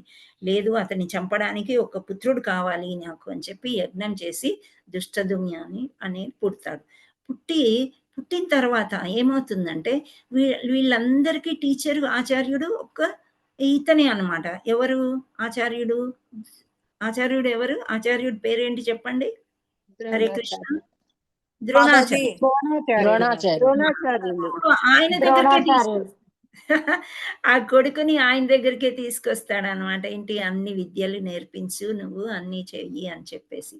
సో అప్పుడు ఒక టీచర్ ఒక స్టూడెంట్ని నీ తండ్రికి నాకు వైరం ఉంది అని ఎప్పుడు చెప్పుకోలేడు. అన్ని సీక్రెట్స్ అంతా అర్జునుడికి ఎలా నేర్పించాడో దుష్టదుమ్యకు కూడా అట్లే నేర్పిస్తాడు అనమాట. కానీ అతను ద్రోణాచార్యుడేమో ఇక్కడ కింగ్ సైడ్, అంటే ఇక్కడ యాక్టింగ్ కింగ్ ఎవరు అని అంటే దుర్యోధనుడు వైపే ఉంటారు, కౌరవుల వైపే ఉంటారు వీళ్ళు. భీష్మాచార్యులు, ద్రోణాచార్యులు వీళ్ళందరూ ఇటే ఉంటారు. కానీ అక్కడ దుష్టదుమ్య ద్రోణాచార్యుడు యొక్క శిష్యుడైన దుష్టదుమ్య అటు ఉంటాడనమాట. అయితే ఈయనని అన్ని విద్యలు నేర్పించి అన్ని సీక్రెట్స్ చెప్పేటప్పుడే ద్రోణాచార్యుల వారికి తెలుసు ఈయనే నా యొక్క చావుకి కారణమవుతాడు అని చెప్పి. అయినప్పటికీ కూడా చక్కగా అన్ని విద్యలు నేర్పిస్తే ఇక్కడ ఈయన ఎత్తిపొడుస్తున్నాడు ఇప్పుడు దుర్యోధనుడు. చూడు, నువ్వు ఎన్ని నేర్పించావు కదా, నీ శిష్యుడు వాళ్ళ వైపు ఉన్నాడు చూడు, ఒకసారి ఆ పాండుసుతుల సేనని ఎంత గొప్పగా ఉన్నారో వాళ్ళని ఒకసారి చూడు అని చెప్తున్నారనమాట. సో ఇలా ఆయన 2 రకాలుగా మాట్లాడుతూ ఉంటాడు. సో ఇక్కడ ఇంకోటి చతురంగా అంటున్నాడు. ఏమని? దుర్యోధనుడు రాజుగా సంబోధింపబడిన సేనాధిపతికు వెళ్ళాడు. సేనాధిపతి ఎవరు అంటే భీష్ముడు అనమాట. సో భీష్ముడి దగ్గరికి వెళ్ళి ప్రతి ఒక్కరు కూడా భీష్ముడికి మద్దతు ఇవ్వవలసిందిగా అడిగాడు. సో ఇక్కడ ఇతన్ని ఇన్సల్ట్ చేశాడు ఆచార్యుడిని. భీష్ముడి దగ్గరికి వెళ్ళి నీ భీష్ముడు ఉన్నాడు కాబట్టి ఎన్నో అర్జునుల యొక్క వీరత్వం భీష్ముడి దగ్గర ఉంది కాబట్టి మనమే తప్పకుండా గెలుస్తాము అని చెప్పేసి ఇంకొకరిని ఇన్సల్ట్ చేస్తున్నాడు, ఒక్కొక్కరిని ఇలా పొగుడుతూ ఉన్నాడు. అందరితో చెప్తాడనమాట, భీష్ముడు కొంచెం వృద్ధుడు, ఎంత వీరుడైనప్పటికీ కూడా మనం అందరం కూడా భీష్ముడిని రక్షించాలి అని చెప్తాడు. సో ఇక్కడ ద్రోణుని యొక్క తప్పుని ఎత్తి చూపాడు, ఇరుపక్షాల యోధుల పేర్లను ప్రస్తావించాడు. ఇరుపక్షాలు, ఇక్కడ వీళ్ళు గొప్పవారు, అక్కడ వాళ్ళు గొప్పవారు అని పేర్లన్నీ చెప్తున్నాడు. భీముడిపై మొదటి నుండి దుర్యోధనుడికి ఈర్ష్య ఉంటుంది. ఎందుకంటే వీళ్ళందరినీ నేను ఈజీగా చంపేయగలుగుతాను, అర్జునుడిని, యుధిష్ఠిర్ని, నకుల సహదేవుని, కానీ భీముడు ఒక్కడే నాకు సమపోటీ ఉంటాడు అని చిన్నప్పుడు కూడా విషం పెట్టి చంపడానికి ప్రయత్నం చేస్తాడు, నదిలో పడేస్తారు కదా, అయినా ఆయన ఇంకా ఎంతో బలంగా తిరిగి వస్తాడు. సో ఆ భీముడిపై చాలా ఈర్ష్య ఉంటుందన్నమాట. సో ఇంకా భీష్ముడికి ఆ ఈర్ష్య ఇవన్నీ మాట్లాడిన తర్వాత మనమందరము కలిసి భీష్ముడికి మనము సహాయం చేయాలి అని చెప్తాడనమాట. సో డి అయిపోయింది. ఆ తర్వాత ఓమ్నియస్ రిజల్ట్స్ అంటారు. అంటే శకునాలు, ఎటువంటి శకునాలు అంటే విజయ సంకేతాలు అంట. సో విజయ సంకేతాలు ఇక్కడ కనిపిస్తున్నాయి. ఎటువైపు దుర్యోధనుడు చూస్తున్నాడు. చూస్తే ఇక్కడ సినిమాలో ఎలా ఉంటుంది అనమాట, ఇది ఓన్లీ ట్రైలర్ లాగా అనమాట, ఇంకా స్టార్ట్ అవ్వలేదు యుద్ధం. సో చూస్తున్నాడు, చూసి అక్కడ ఇంత వీరులు ఉన్నారు, మన దగ్గర కూడా ఈ వీరులు ఉన్నారు, భయం లేదు అని అనుకున్నప్పటికీ కూడా కొన్ని శకునాలు ఆయనకు కనిపించాయి. అది మనం కూడా తెలుసుకుందాం ఏంటి అని. విజయ సంకేతాలు ఏంటంటే ఈ యొక్క రథం ఏదైతే ఉందో, రథసారథి కృష్ణుడు, రథంలో ఉన్న యుద్ధం చేసే అతను అర్జునుడు. సో అది ఆ అగ్నిదేవుడు ఈయనకి ఇస్తాడన్న తెల్లని రథము, అశ్వాలు ఎటు తిప్పితే అటు వెళ్తూ ఉంటాయంట. వాటిని పెద్దగా డ్రైవ్ చేసే అవసరం లేదని మంచి రథంలో ఆయన వెళ్తూ ఉంటారు. ఆ రథం పైన జెండాపై కపిరాజు అని అంటారు కదా. సో ఆంజనేయ స్వామి అన్నమాట. ఆంజనేయ స్వామి ఎలా వారధికి, శ్రీరామచంద్రుడికి సేవకుడిగా ఎలా హెల్ప్ చేశాడో, ఇక్కడ ఉండేది కృష్ణ భగవానుడు కాబట్టి, ఆ కపిరాజు ఉన్నాడు కాబట్టి విజయం తథ్యము అని అనిపిస్తుందంట. నెక్స్ట్ కృష్ణుడు ఎక్కడ ఉంటే కృష్ణుడి యొక్క సేవకురాలైన లక్ష్మీదేవి అక్కడ ఉంటుంది. అంటే ఐశ్వర్యం, లక్ష్మీదేవి ఉంటే శుభం జరుగుతుంది అన్నమాట. సో ఇక్కడ ఇలా ఉంది కాబట్టి ఈ శకునాలన్నీ మనకి కనిపిస్తూ ఉంటాయి. ఇవి కనిపించినప్పుడు ఎప్పుడైతే దుర్యోధనుడు అంత డబుల్ మీనింగ్స్ తోని, లైక్ అందరినీ ఒకరిని ఇన్సల్ట్ చేయడం, ఒకరు గొప్పగా మాట్లాడి, ఇంకా భీష్ముడు లేదు ఇంకా ఇది వదిలేస్తే ఇట్లే మాట్లాడుతూనే ఉంటాడని చెప్పేసి ఆయన యొక్క శంఖం తీసుకొని గట్టిగా పూరించాడంట. పూరించేసరికి వాళ్ళ వైపు ఈ డంకాలు ఇవన్నీ ఉంటాయి కదా, కురు సైన్యం వాళ్ళందరూ బాగా మోగించారు. మోగించేసరికి ఇక ఈ పాండవులకి ఏమన్నా భయమా? ఏమీ భయం లేదనమాట. వీళ్ళు అసలు చెక్కు చెదరకుండా ఏమి ఉంటారు. ఇక్కడ పాంచజన్యం అని ఒక శంకు కనిపిస్తుంది. ఇది భగవంతుడిది, అంటే కృష్ణుడిది అనమాట. సో ఇలా శంఖాలు పూరించుకుంటారు ఒకరికొకరు. ఇక్కడ ఎప్పుడైతే కృష్ణుడు, అర్జునుడు వీళ్ళందరూ శంఖాలు పూరించారో కౌరవుల యొక్క ఇది బాగా బద్దలైపోయిందంట. అంటే వాళ్ళ హృదయాలు బ్రద్దలైపోయాయి అని చెప్తున్నారు ఇక్కడ. ఏంటి అంటే ఆ వివిధ శంఖాల ధ్వని అతి భీకరమయ్యను, భూమి ఆకాశాలు రెండింటినీ కంపించుచు అది ధృతరాష్ట్ర తనయుల హృదయాలను బద్దలు చేసెను అని చెప్తున్నారు. సో ఇక్కడ నెక్స్ట్ ఇక్కడ వాళ్ళ హృదయాలన్నీ కానీ పాండవులు మాత్రం ఎందుకని బ్రద్దలవ్వలేదు పాండవుల యొక్క హృదయాలు? హరే కృష్ణ. కృష్ణ పరమాత్ముడు వాళ్ళ వాళ్ళకి ధైర్యం అన్నమాట. వాళ్ళకేంటి కృష్ణుడి మీద నమ్మకం. నమ్మకం. కృష్ణుడు ఉన్నాడు. ఎత్ర యోగేశ్వర కృష్ణో ఎత్ర పార్థో ధనుర్ధరా తత్ర శ్రీర్విజయో భూతేర్ ధ్రువా నీతిర్మమ మమ. అది యోగేశ్వరుని శ్రీకృష్ణుడు మరియు మేటి ధనుర్ధారి అయిన అర్జునుడు ఎచ్చట ఉందురో అచ్చట సంపద, విజయం, సాధారణ శక్తి, నీతి, నిశ్చయము ఉండును. ఇది నా అభిప్రాయం అని భగవద్గీతలో ఆఖరి శ్లోకంలో చెప్పారనమాట. సో ఎవరు చెప్పారు? సంజయుడు చెప్తాడు. ఎక్కడ కృష్ణుడు ఉన్నాడో అక్కడ అర్జునుడు ఉన్నప్పుడు ఇంకా వాళ్ళదే విజయం అని ఇండైరెక్ట్ గా చెప్పేస్తాడు. ఎవరికి చెప్పేస్తాడు? ఎవరికి చెప్తున్నాడు ఈయన సంజయుడు? ధృతరాష్ట్రుడికి. సో అదనమాట. ఇప్పుడు ఆ శకునాల వల్ల వీళ్ళదే నిశ్చయము అని అక్కడ మనకి కూడా తెలుస్తుంది. తర్వాత యు వచ్చింది. డిఓ యు అంటే అనిశ్చితం, అన్సర్టనిటీ. ఇదంతా బాగుంది. ఆ తర్వాత వాళ్ళు ఎప్పుడైతే శంఖాలు పూరించుకున్నారో ఇద్దరు, మీరు సినిమా చూసినట్టు చూడాలి, చక్కగా ఇమాజిన్ చేసుకోండి. ఇటువైపు శంఖాలు పూరించారు, వీళ్ళు భయపడలేదు పాండవులు. వీళ్ళు శంఖాలు పూరించేసరికి వాళ్ళు భయపడ్డారు. చూసారా? వాళ్ళు భయపడిన తర్వాత అర్జునుడు కనిపించింది. ఓహో! సంధి కోరితే గూడా మనకి రాలేదు గదా! సూది మొన గూడా ఇవ్వనంటాడా? చూద్దాం వాళ్ళెంత యుద్ధం జేస్తారో. అప్పుడు అర్జునుడు చాలా ధైర్యంగా కృష్ణ ఉభయోర్ మధ్యే అంటాడు. అంటే మా ఇద్దరి మధ్యలోకి నన్ను తీసుకెళ్ళు. ఇది చూసారా ఈ పిక్చరు? సో, ఇక్కడ మధ్యలో చూస్తే వాళ్ళెలా ఉన్నారు? వాళ్ళ ఫేస్‌లేంటి? వాళ్ళెవరేంటి? వాళ్ళు రెడీగా ఉన్నారా? అని చెప్పి మధ్యలోకి తీసుకెళ్ళమంటే కృష్ణుడు కొంచెం మందహాసం చేసుకొని, ఓహో! ఇప్పుడు ఎగురుతున్నాడు యుద్ధం చేస్తానని ఆయనకు తెలుసు గదా! అన్నీ దేవాది దేవుడు. సో, మధ్యలోకి తీసుకొస్తాడు. రథాన్ని తీసుకొచ్చి ఆపేసరికి అందరిని చూస్తాడు. ముందు వరుసలో ఎవరు ఉంటారంటే సర్వవిధ బంధువులను మరియు స్నేహితులను గాంచినంతట కుంతీతనయుడైన అర్జునుడు కరుణను గూడిన వాడై ఈ విధంగా పలికెను. సో, ఫస్ట్ ఎవరిని చూసాడు ఆయన? బంధువుల్ని చూసాడు. అంటే ఆచార్యుడిని చూసాడు. ద్రోణాచార్యుడిని, తర్వాత భీష్ముడిని, ఇంతమందిని స్నేహితుల్ని, ఆల్ కజిన్ బ్రదర్స్. ఈ 100 కౌరవులు తప్పించి వేరే వాళ్ళు కూడా ఉంటారు కదా! వాళ్ళ పిల్లలు, వీళ్ళంతా 80వ ఏట అంట అప్పుడు కృష్ణుడికి గాని, అర్జునుడికి 80 సంవత్సరాలంటే వాళ్ళకి మనవలు, మనవరాళ్ళు, వీళ్ళందరూ చాలా మంది వాళ్ళ ఫ్యామిలీ పెద్దగా విస్తరించింది.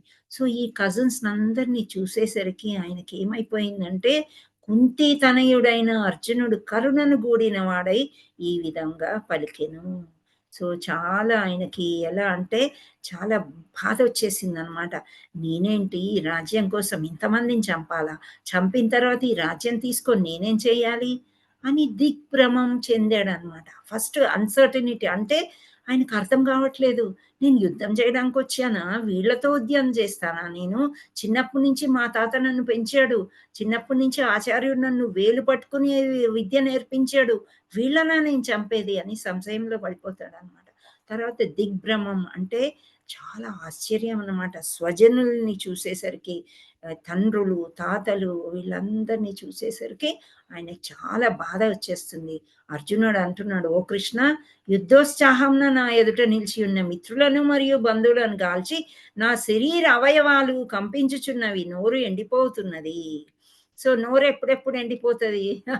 ఒక్కోసారి ఇప్పుడు మనం క్లాస్ గట్టిగా అరుస్తూ చెప్తున్నాం గాబట్టి ఆ సమయంలో గూడా జరుగుతది. కాకపోతే లోపల నుంచి బాధ, భయం కలిగినప్పుడు కూడా నోరు ఎండిపోతది. ఎండిపోయి ఏమైంది? ఆయన గాండీవం కింద పడిపోయిందంట. ఆ గాండీవం అంటే అర్జునుడికి చాలా ఇష్టం అన్నమాట అసలు. ఒక సమయంలో "నువ్వు యుద్ధంలో ఎందుకు వేస్ట్, నువ్వు పనికిరావు. వీళ్ళని చంపలేకపోయావు, వాళ్ళని నీకు గాండీవం ఎందుకు" అని యుధిష్ఠిరుడు బాగా తిడితే, యుధిష్ఠిరుడిని గాండీవంతో కొట్టడానికెళ్తాడంట. అంత ప్రేమ పడుకునేటప్పుడు కూడా పక్కన అలాంటి గాండీవం చేతిలోంచి జారిపోయింది ఆయనకి. ఈ వీళ్ళ మీద మోహం ఎక్కువైపోయిందనమాట. సో, అవయవాలు కంపించాయి. ఇదంతా టర్నింగ్ పాయింట్ అన్నమాట. అర్జునుడు ఆహ్, ఈ ఏం ఏస్తాడు అనేది మనకు తెలియదనమాట. ఇలా అయిపోయింది అర్జునుడికి. ఒక ఎగ్జామ్ రాయాలని ముందు చెప్పాను గదా! ఎళ్తే తీరా హాల్ టికెట్ తీసుకొని హాల్‌కి వెళ్ళిన తర్వాత ప్రాబ్లమ్ స్టార్ట్ అయింది. నేను రాయలేను అని వణికిపోవడం అన్నది. సో, నోరు ఎండిపోతుంది. దేహమంతా కంపిస్తుందంట. వెంట్రుకలు నిక్కపొడుచుకొని ఉన్నాయి. వెంట్రుకలు ఎప్పుడెప్పుడు నిక్కపొడుచుకుంటే బాగా చలేసినప్పుడు, భయమేసినప్పుడు, సమ్ ఎమోషన్స్ వచ్చినప్పుడు నిక్కపొడుస్తాయన్నమాట. సో, ఆ విధంగా చేతులు గాండీవం జారిపోయిందంట. చర్మం మండుతుంది. కాళ్ళు జారిపోతున్నాడన్నమాట. సో, మనస్సు గూడా మనసు ఏం చేయాలో తెలియట్లేదన్నమాట. ఆ విధంగా ఆయన కరుణామయుడైపోయాడు. ఎవరు? అర్జునుడు. చాలా కరుణామయుడైపోయి ఇవన్నీ చెయ్యను నేనింక. ఎందుకు చెయ్యనంటున్నాడు అనంటే రణరంగంలో సైన్యాన్ని పరిశీలించిన తర్వాత అర్జునుడు నేనింక యుద్ధం చేయను అని చెప్పేస్తున్నాడు. ఎందుకు అంటే కరుణ చేత అలా అంటున్నాడు ఒకటి. రెండవది భోగం. నాకెందుకు ఈ రాజ్యము ఆళ్ళందరూ పోయిన తర్వాత ఇప్పుడు మగవాళ్ళనందరిని చంపిన తర్వాత ఆడవాళ్ళే మిగులుతారు. వాళ్ళ పిల్లల్ని ఎవరు చూసుకోవాలి? ఇంత పాపభీతి వీళ్ళని చంపితే నాకు పాపమొస్తుంది కదా! ఈ పాపభీతి నాకొద్దు అని చెప్తాడు. వంశాలే నాశనం అయిపోతాయి. వంశాలే నిలబడిపోతాయి అని ఈ 5 కారణాలు అన్నీ కూడా చెప్పి అర్జునుడు నిలబడిపోతాడనమాట. నేనింక యుద్ధం చెయ్యలేను బాబోయ్! అని చెప్తాడు.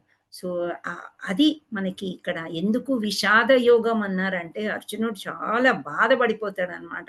కరుణామయుడయిపోతాడు. పూర్తిగా కరుణ చేత దయామయుడైపోయి అలా ఉంటాడు. అంటే ఎందుకు దయామయుడు అయ్యాడు అనంటే కృష్ణ భక్తుడు మరియు అర్జునుడు.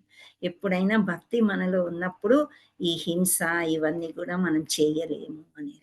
సో ఇక్కడ మొదటి భగవద్గీత నుండి మనం ఏం నేర్చుకోవాలి అంటే ఇక్కడ స్వీయ లోపాలను గమనించుకోవాలి అని చెప్తున్నారు. మనలోనే ఎన్నో లోపాలు ఉంటాయి. అవి గమనించుకోకుండా మనము వేరేది కావాలి అని అనేది అది తప్పు అని చెప్తున్నారు. స్వీయ లోపాలు ఎవరు? దుర్యోధనుడు కానీ ధృతరాష్ట్రుడు కానీ వాళ్ళ లోపాలని వాళ్ళు తెలుసుకోలేరన్నమాట. రెండవది ఏమంటున్నారు? రాజనీతి కన్నా ధర్మపరాయణత్వమే విజయాన్ని సాధించటానికి ముఖ్యమైంది. సో రాజనీతి ఉపయోగించి ఇంకా వీళ్ళని వాళ్ళని ఇన్సల్ట్ చేస్తూ మాట్లాడుతూ మేమే గొప్ప అనుకుని ఆ సింహాసనం కోసం ఈ యుద్ధం చేసి మేమే గెలవాలి అనుకునేది ధర్మపారాయణం కాదు అని చెప్తున్నారు. సో కృష్ణుడు లేని జీవితం శూన్యము. అది చెప్తానే ఉన్నాడు సంజయుడు, ఎక్కడ అర్జునుడు కృష్ణుడు ఉన్నారో అక్కడ విజయం అని. సో ఇక్కడ 3 ఇక్కడ 1.3 నుంచి 6 వరకు కృష్ణుడు ఉంటే విజయ సంకేతాలు అని చెప్పారు. కాబట్టి కృష్ణుడు లేని జీవితము శూన్యము అని చెప్తున్నారు. శకున సూచికలను గమనించుకోవాలి. ఎప్పుడైనా మనం ఏదైనా చేసినప్పుడు ఇప్పుడు నల్లపిల్లి పోతుంది, పాలవాడు ఎదురొచ్చాడు, ఇలాంటివి కాదనమాట. శకునాలు అని అంటే భగవంతుడే. ఇంకా శ్రీకృష్ణ భగవంతుణ్ణి మనం నమ్ముకున్నప్పుడు ఎటువంటి శకునాలు కూడా ఏమి మనకి పెద్ద పరిచయవి ఉండవు అనమాట. సో నిజ జీవితంలో భగవద్గీత ఏంటి? ఆధ్యాత్మిక సహనము, భావోద్రేక సహనము అనేది నెక్స్ట్ క్లాస్లో మనము తెలుసుకుందాం. సో ఇక్కడ జీవితానికి ఒక పాఠం ఏంటి అనంటే ఇక్కడ మనం చూద్దాం. ఏంటి అనంటే ఎక్కడి నుండి స్టార్ట్ చేసినా కానీ మళ్ళీ అక్కడికే వస్తాం. ఇక్కడ చూడండి, అవును. ఇక్కడ ఏంటి అంటే మీ జీవితంలో సమస్యలు ఉన్నాయా? ఒక క్వశ్చన్. ఉన్నాయా మన జీవితంలో సమస్యలు అంటే తప్పకుండా ఉంటాయి. అందరూ అదే అంటారు. ఎవరైనా సమస్య లేదు నేను హాయిగా ఉన్నాను అని చెప్పగలుగుతారా? లేదు మాతాజీ. సో ఇక్కడ కానీ ఇక్కడ ఏమంటున్నారు? ఇక్కడ చూడండి, అవును అంటున్నారు. మీ జీవితంలో సమస్యలు ఉన్నాయా అంటే అవును అనే క్వశ్చన్ వస్తుంది. కొందరు లేవు అంటారు కదా. ఏమైంది? చక్కగా నాకు కావలసిన డబ్బు వస్తుంది, దాంతో నేను తింటున్నాను, చక్కగా నా పిల్లలకి పెడుతున్నాను, అందుకని నాకు సమస్యలు లేవు అని అనుకో. అప్పుడు ఎందుకు చింతించడం? సమస్యలు లేనప్పుడు చింత లేదు. ఇక్కడ అవును చింతలు ఉన్నాయి అన్నప్పుడు వాడికి పరిష్కారం ఉందా? పరిష్కారం ఉంది అంటే అవును. అవును అన్నప్పుడు చింతించే అవసరం లేదు. లేవు అన్నప్పుడు లేకపోతే కూడా ఎందుకు చింతిస్తావు? చింతించి ఏం చేస్తావు? నీకే తెలుసు ఆన్సరు. దీనికి పరిష్కారం లేదు అని. సో అవును అన్నా లేదు అన్నా గాని చింతించడం ఎందుకు అనేది మన జీవితానికి ఇటువంటి లెసన్ అని మనకి తెలుపుతున్నారనమాట. హరే కృష్ణ. సో ఇక్కడ 1వ అధ్యాయం నుండి డౌట్ అనేది DOUBT. సో ఇది ఒక్కసారి మీరు ఎవరైనా హ్యాండ్ రైజ్ చేసి చదవడానికి ప్రయత్నం చేయండి. మనీషా మాతాజీ మీరు చూడండి. 1, 2, 3, 4, 5 అక్షరాలకి 5గురితో చదివించారు. మాతాజీ హ్యాండ్ ఇంకా ఎవరు రేస్ చేయలేదు మాతాజీ. ఎవరు చేయలేదా? మీరు చదవండి డి అనేది. సరోజ మాతాజీ హ్యాండ్ రేస్ చేశారు మాతాజీ. ఓకే చదవండి అమ్మా. డి. సరోజ మాతాజీ అన్మ్యూట్ చేసుకోండి. హరే కృష్ణ మాతాజీ. ధన్యవాదాలు. దండవత్ ప్రణామ్. డి అంటే ధృతరాష్ట్రుడు దుర్యోధనుడు. ధృతరాష్ట్రుని మనోస్థితి. ధృతరాష్ట్రుని మనోస్థితి సంశయంగా, భయంగా, పక్షపాతంగా ఉంటుంది. దుర్యోధన మనోస్థితి చతురత, అంతరంగ భయం. ఓకే హరి బోల్ మాతాజీ. ఓ హేమలత మాతాజీ అన్మ్యూట్ చేసుకోండి. ఆమినియస్ రిజల్ట్, విజయ సంకేతాలు, ధర్మస్థలం, కృష్ణుని సమీక్షం, దివ్య శంఖాలు, హనుమంతుడు, లక్ష్మీదేవి, అగ్నిదేవుని రథం. Yes. Next you. Poojitha Mataji unmute చేసుకోండి. హరి బోల్ మాతాజీ. హరే కృష్ణ. 21 to 27 అన్సర్టనిటీ, యుద్ధం చేయుట సంకోచం. Hari Bol. Next B. Lalitha Mataji unmute చేసుకోండి. Hare Krishna Mataji. Hare Krishna. Beena Mataji? B 28 minus 30 bewilderment ప్రజనులు. 28 నుండి 30 వరకు అని అర్థం. శ్లోకాలు 28, 29, 30 అని అర్థం. ఓకే, చదవండి. బివిల్డర్మెంట్ స్వజనులు. ప్రజలు. Okay Mataji, next. Narasimhadas Prabhuji unmute చేసుకోండి. హరి బోల్. దండవత్ ప్రణామ్. 31 నుండి 42వ శ్లోకాల వరకు ఏమంటారు? ఏమైంది ప్రభుజీ? అన్మ్యూట్ మీరు చేసుకోలేకపోతున్నారు. అన్మ్యూట్ చేయాలి ప్రభుజీ. మీ మాటలు కానీ చదవలేకపోతున్నారు. టర్నింగ్ పాయింట్ 31 నుండి 42 శ్లోకం వరకు. Very good. దయా అంటే ఇది మలుపు. ఇది దయ, భోగం, పాపభీతి, కులధర్మ నాశనం. కులధర్మ నాశనం. ప్రణామం. హరి బోల్ Prabhuji, thank you so much. అందరికీ కూడా చక్కగా చదివారు. సో ఇది మన యొక్క క్లాస్. అయితే మీరందరూ కూడా ఇప్పుడు మెయిన్ టాపిక్ అయిపోయింది.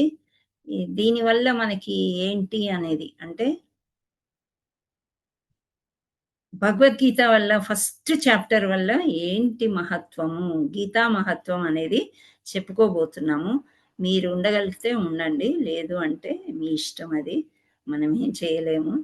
సమయం అనేది వెళ్తూ ఉంటుంది అట్లా. ఇంకా కూడా చాలా డీటెయిల్గా చెప్పచ్చు, కొంచెం తక్కువగానే చెప్పాను నేను. హరే కృష్ణ. సో మనం గీతా మహత్వం యొక్క స్టోరీ చెప్పుకోవాలనంటే ఫస్ట్ ఏంటి అని అంటే, మామూలుగా శివుడు పార్వతిని, పార్వతి శివుణ్ణి ఇలా ఎప్పుడు కృష్ణుడి గురించి అలా మాట్లాడుకుంటూ ఉంటుంటారనమాట. సో పార్వతీదేవి అడుగుతుంది, నువ్వు ఎప్పుడు దేవాది దేవుడు శ్రీకృష్ణుడు అని చెప్తూ ఉంటావు కదా, సో ఆ కృష్ణుడు యొక్క మహత్వాలు ఇన్ని చెప్పుకుంటావు, నాకు ఈ భగవద్గీత గురించి కొంచెం చెప్పు, ఏంటి అనేది అడుగుతుంది. అడిగితే అప్పుడు శివుడు అంటాడనమాట, భగవద్గీత యొక్క ముఖ్య అంశాలు చాలా ఉంటాయి, సో అందుచేత అది శ్రీకృష్ణుడు వంటిది అని చెప్తాడు. సో ఇక్కడ మళ్ళీ అక్కడ ప్రశ్న అయిపోయింది. నెక్స్ట్ ఏమవుతుందంటే, ఇక్కడ లక్ష్మీదేవి కూడా నీ యొక్క గొప్పతనం ఎప్పుడు చూడు భగవద్గీత ఇది అది అని చెప్తూ ఉంటావు కదా, నాకు అందులో ఒక్క స్టోరీ అయినా ఏమైనా చెప్పు. ఇక్కడ ఫస్ట్ చాప్టర్ యొక్క ముఖ్యమైన ఉద్దేశం ఏంటి అనేది అడుగుతుంది అనమాట లక్ష్మీదేవి. అప్పుడు శ్రీకృష్ణ పరమాత్ముడు విష్ణుమూర్తి ఏమంటాడంటే, my dear Lakshmi, I'm not sleeping, నువ్వెప్పుడు పడుకొనే ఉంటావు కదా అని అంటుంది అనమాట. చక్కగా పాము మీద పడుకొని ఉంటావు, I'm watching how my energy is working. అంటే నేను ఇలా పడుకొని కూడా నా యొక్క ఎనర్జీ ఎలా పనిచేస్తుంది అని ఎప్పుడు నేను చూస్తూనే ఉంటాను.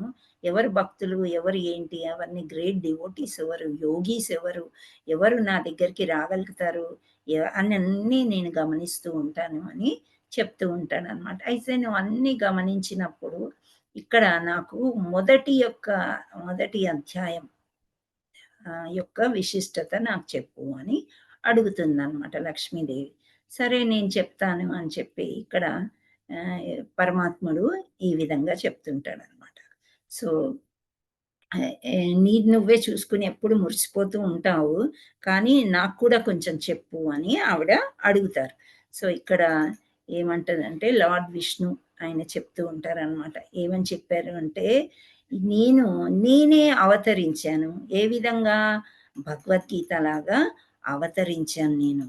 అంటే first form of Bhagavad Gita, please understand that first 5 chapters నా 5 తలలు అని చెప్తున్నాడు. ఈ విశ్వరూపం మీరు చూసి ఉంటారు కదా, సో అందులో 5 తలలు నా ఫస్ట్ 5 చాప్టర్స్. నెక్స్ట్ 10 చాప్టర్స్ నా యొక్క చేతులు. ఆ తర్వాత 16th చాప్టర్ నా యొక్క పొట్ట, ఉదరము, స్టమక్ అని చెప్తాడు. Last 2 chapters my lotus feet అని చెప్తుంటాడు అనమాట. సో అంటే భగవద్గీత అంటే ఎవరో కాదు, శ్రీకృష్ణుడే. మళ్ళీ ఎవరు చెప్తున్నారు? శ్రీకృష్ణుడే లక్ష్మీదేవికి చెప్తున్నాడు అనమాట. సో ఇంటెలిజెంట్ మ్యాన్ ఎవరైతే who daily recites chapter or evening 1 shloka or half shloka, at least quarter shloka, will remain same position as Susharma has attained. ఇక్కడ ఒకరి పేరు తీసుకున్నాడు, ఒక బ్రాహ్మణుడి పేరు తీసుకున్నారు విష్ణుమూర్తి. ఏమంటున్నారు, మీరు ఒక శ్లోకం చదివినా, సగం శ్లోకం చదివినా, క్వార్టర్, పావు శ్లోకం, ఒక్క వర్డ్ ఏమన్నా చదివినా సరే, ఇక్కడ ఈ సుశర్మ తీసుకున్న అలా ఎలా అయితే వైకుంఠానికి వెళ్ళాడో అలాంటి పుణ్యం దక్కుతుంది అని చెప్తారు. అప్పుడు లక్ష్మీదేవి అడుగుతుంది, ఎవరు ఈ సుశర్మ, ఎవరు, ఏ క్లాసు, ఆయన భక్తుడా ఏంటి, ఆయన సంగతి ఏంటి మాకు చెప్పు అని చెప్తారనమాట. అప్పుడు చెప్తాడు, సుశర్మ అనే అతను బ్రాహ్మణుడు అయినప్పటికీ కూడా ఆయన మంత్రాలు వేదాలు ఏమీ చదవకుండా బాగా ఎంజాయ్ చేసేవాడంట. ఎవరికి చారిటీ కూడా, అంటే దాన ధర్మాలు ఏమీ చేసేవాడు కాదు. సో అలా వెళ్తూ ఉండేవాడు. అలా బతికాడు అనమాట.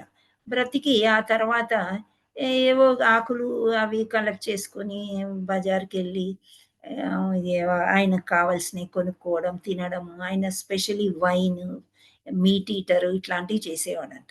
ఇలా చేసినప్పుడు ఒక రోజు ఏమైపోయింది, ఒక ఈ ఆకులన్నీ తెంపుకోవడానికి ఒక ఆశ్రమానికి వెళ్తాడు. ఆశ్రమంలో మామూలుగా పాములు అటు ఇటు తిరుగుతుంటాయి కాబట్టి ఒక పాము కాటికి ఆయన చనిపోతాడు. చనిపోయిన తర్వాత నరకలోకానికి, అంటే యముడి దగ్గరికి వెళ్ళి అన్ని బాధలు పడి పడి లాస్ట్కి ఇంకో జన్మ ఇస్తాడు దేవుడు. ఎటువంటి జన్మ అంటే ఒక ఎద్దు అనమాట. ఎద్దు జన్మ ఇస్తాడు. సో ఆ ఎద్దు జన్మ వచ్చినప్పటికీ ఆయన కొంచెం పూర్వజన్మలో నేను ఇంత చెడ్డవాడిని అయినందుకే నాకు ఈ ఎద్దు జన్మ ఇచ్చాడు అని కొంచెం పరివర్తన జరిగి తెలుస్తుంది అనమాట. తెలిసి ఆయన చాలా బాధపడుతూ ఉంటాడు. ఆ ఎద్దు ఏంటంటే, ఎవరైతే యజమాని ఉన్నాడో బాగా బరువులు మోయించి ఎండలో అటు ఇటు తిప్పుతూ ఉంటాడంట.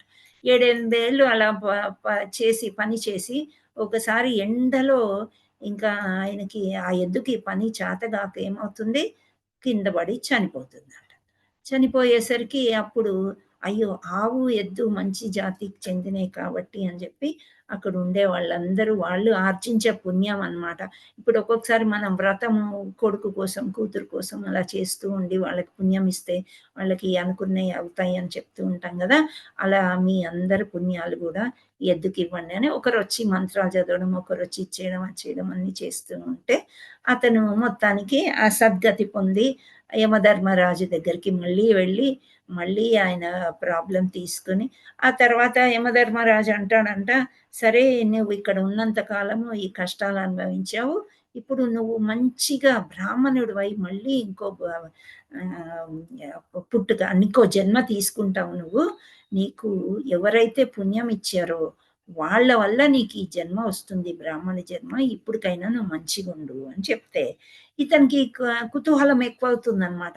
నేను ఒక హై బ్రాహ్మణ ఫ్యామిలీలో వెళ్తున్నాను, ఓకే థ్యాంక్ యూ, కానీ ఎవరు నాకు ఆ పుణ్యం ఇచ్చింది, ప్లీజ్ వాళ్ళ గురించి చెప్పండి అని అడుగుతాడు. నాకు ఈ నరకం నుండి బయటపడవేసిన వ్యక్తి ఎవరు అని అడిగేసరికి, ఒక వేశ్య నీకు మంచి ఫలితం ఇచ్చింది, దానివల్ల నీకు బ్రాహ్మణ కుటుంబంలో పుట్టగలుగుతున్నావు అని చెప్తాడు. ఈయన భూలోకంకి వచ్చేసి బ్రాహ్మణుడి కుటుంబంలో ఉంటాడు. ఆ తర్వాత వెతుకుతూ ఉంటాడు అనమాట ఆ వేశ్య గురించి. వెతుకుతూ ఉండి ఆఖరికి, ఎందుకు అంటే ఆయనకు పూర్వజన్మ గుర్తొస్తుంది. ఆ పండితుడు కదా, మంచి బ్రాహ్మణ ఫ్యామిలీలో పుట్టాడు కాబట్టి వెతికి ఆ వేశ్య ఇంటికి వెళ్తాడు. వెళ్ళి, అందరితో పాటు నీవు కూడా ఇచ్చావు పుణ్యాన్ని, నీ పుణ్య ఫలం మీద నాకు ఇంత మంచి జన్మ వచ్చింది, నీవేం చేసావో చెప్పు అని అడుగుతాడు. అడిగితే అప్పుడు ఆ వేశ్య అంటది, నేను ఒక వేశ్యని, నా దగ్గర ఏముంటాయి వేదాలు ఇవన్నీ వల్లించడానికి, నాకేం తెలియదు. నేను ఒక చిలుకని కొనుక్కున్నాను, ఒక పంజరంలో ఉండే రామచిలుక నా దగ్గర ఉంటది. ఆ రామచిలుక ఎప్పుడు కూడా ఏమంటదంటే, ధర్మక్షేత్రే కురుక్షేత్రే సంవేదయిశ్చవ మామక పాండవైశ్చవ కుమసికి మకుర్వత సంజయ అలా పలుకుతూనే ఉంటదంట. ఇంకా చిలక అలా పలికి ఉన్నప్పుడు ఈమెకు కూడా వచ్చేసింది ఆ శ్లోకం. ఆ శ్లోకం తీసుకెళ్ళి ఆ చచ్చిపోయిన ఎద్దు దగ్గర పాడిందంట. పాడేసరికి ఆ ఎద్దు కాస్త చక్కగా నరకలోకం నుంచి ఈ మంచి బ్రాహ్మణి ఇంట్లో పుట్టి మంచి బ్రాహ్మణుడిగా సద్గతి పొందడానికి అటువంటి జన్మ లభించింది అనమాట. సో ఆమె ఆ చిలుకని చూపిస్తుంది. సో ఆ ప్యారెట్ని తీసుకొని, ఆ చిలుకని తీసుకొని ఆ చిలుకని అడుగుతారనమాట, అడిగితే ఆమె చిలుక చెప్తుంది, పూర్వజన్మలో నేను కూడా ఇట్లే చాలా చెడ్డవాడిని, అందుచేత నాకు ఇంకా ఏదో నరకలోకం నుంచి అవన్నీ కష్టాలు పడిన తర్వాత ఈ చిలుక జన్మ నాకొచ్చింది. ఈ చిలుక జన్మ వచ్చినప్పటికీ కూడా పూర్వ పాపాల ఫలితం వల్ల నా తల్లిదండ్రులు నేను చిన్నగా ఉన్నప్పుడే చనిపోయారు. అయితే నేను మండు టెండలో ఇసుకలో వాలి ప్రాణానికి అటు ఇటు కొట్టుకునే సమయంలో ఏమైంది అంటే ఈ ఋషులు అక్కడి నుండి వెళ్తూ నన్ను తీసుకొచ్చి నన్ను బాగు చేసి ఈ పంజరంలో ఇక్కడ వీళ్ళ ఆశ్రమంలో పెట్టుకున్నారు. వాళ్ళు చెప్పే చాప్టర్ 1 అనేది భగవద్గీతలో ఉండే మొదటి అధ్యాయం వాళ్ళు చెప్తూ ఉంటే ఆ రెసిటేషన్ అంతా నేను విని నేర్చుకున్నాను. ఆ తర్వాత ఒక దొంగ వచ్చి దొంగిలించాడంట ఈ ప్యారెట్ని. దొంగిలించేసి మార్కెట్లో అమ్మేస్తాడనమాట. అప్పుడు ఈ వేశ్య కొనుక్కొని ఇంటికి తీసుకెళ్తుందనమాట. ఇంత పెద్ద స్టోరీ. సో ఇప్పుడు ఏంటి, ఈ సుశర్మ అనే అతను ఇలా ఇదంతా విన్నారు కదా. సో అప్పుడు ఆ చిలుక, ఈ బ్రాహ్మడు, వేశ్య ముగ్గురు కలిసి వాళ్ళకి రహస్యం తెలిసింది కదా. ఏంటి, భగవద్గీతలో మొదటి అధ్యాయంలో ఒక్క వాక్యమైనా ఒక్క శ్లోకమైనా చదవాలి అని చెప్పేసి వాళ్ళు మంచిగా చాప్టర్ అంతా మొదటి అధ్యాయం చదువుతూ అందరు వీళ్ళ ముగ్గురు కూడా అన్ని కష్టాలని దూరం అయిపోయి డైరెక్ట్గా కృష్ణ భగవాన్ దగ్గరికి, అంటే వైకుంఠానికి, దేవాది దేవుడి దగ్గరికి చేరుకున్నారంట. ఇంత మంచి మహత్వం అన్నమాట. ఫస్ట్ అధ్యాయం చదివితే మనం వైకుంఠానికే డైరెక్ట్గా వెళ్ళిపోతాం. పూర్తిగా కూడా చదవక్కర్లేదు, ఒక్క శ్లోకం అన్న రోజు చదవండి అని చెప్తున్నారనమాట. సో కృష్ణ భగవానుడి యొక్క అవయవాలు ఏంటి అనేది ఏ అధ్యాయాలని ఇందులో చక్కగా లక్ష్మీదేవికి వివరించి చెప్పారు, మనం కూడా తెలుసుకున్నాము. సో మీరందరూ కూడా ప్రొద్దున్నే చక్కగా సత్సంగ్ చేస్తూ ఈ శ్లోకాలు వల్లించడానికి ప్రయత్నం చేయండి. హరే కృష్ణ కృష్ణ కృష్ణ హరే హరే, హరే రామ హరే రామ రామ హరే హరే. వాంఛాకల్పతరుభ్యస్య కృపా సింధుభ్యో కృష్ణ కృష్ణ కృష్ణ హరే హరే హరే వైష్ణవేభ్యో నమో నమః. Hare Krishna. Mataji and Prabhujis, thank you all so much. Srila Prabhupad की जय, गुरु महाराज की जय, గౌరంగవాణి టీమ్ की जय. అందరికీ కూడా thank you all so much. Hare Krishna Mataji. Krishna Mataji. మీకు మాతాజీ రికార్డింగ్ పెడతారా గ్రూప్ లో? వస్తున్నాం. హరే కృష్ణ మాతాజీ. చిన్న హరే. డౌట్ మాతాజీ. చెప్పండి. శ్రీకృష్ణ పరమాత్ముడికి హరే కృష్ణ మాతాజీ. మీరు ఒకటి తర్వాత ఒకటి మాట్లాడండి అమ్మా. 1 నుండి 5వ అధ్యాయం వరకు చేతులు అని అన్నారు కదా. తర్వాత 6 నుండి 3వది పొట్ట అన్నారు. ఫస్ట్ 5 తలలు. తలలు. 6 తర్వాత నుంచి చేతులు, ఉదరము, పొట్ట, తర్వాత పాదాలు. పాదాలు 16, 17, 18 కదా మాతాజీ. అది మీరు రికార్డింగ్ లో చూడరా? నేను ఇక్కడ కొంచెం చూసాను. ఓకే. ఓకే, రికార్డింగ్ లో మీరు తెలుసుకొని చేసి. Thank you. Thank you. Hare Krishna. Hare Krishna Mataji. Hare Krishna Mataji. Hare Krishna Mataji. దండవత్ ప్రణామం. మీకు అర్థమైందా? ఎవరికైనా ఏమైనా డౌట్లు ఉంటే చాలా బాగా మాతాజీ. చాలా బాగా అర్థమైంది మాతాజీ. చాలా బాగా చెప్పారు. చాలా అర్థమైంది మాతాజీ. కొత్త వాళ్ళు ఉంటే మన హ్యాండ్ రైస్ చేయాలంటే చేయండి. నాకు ఎవరు అందరు పరిచయస్తులాగా. చాలా బాగా చెప్పారు మాతాజీ.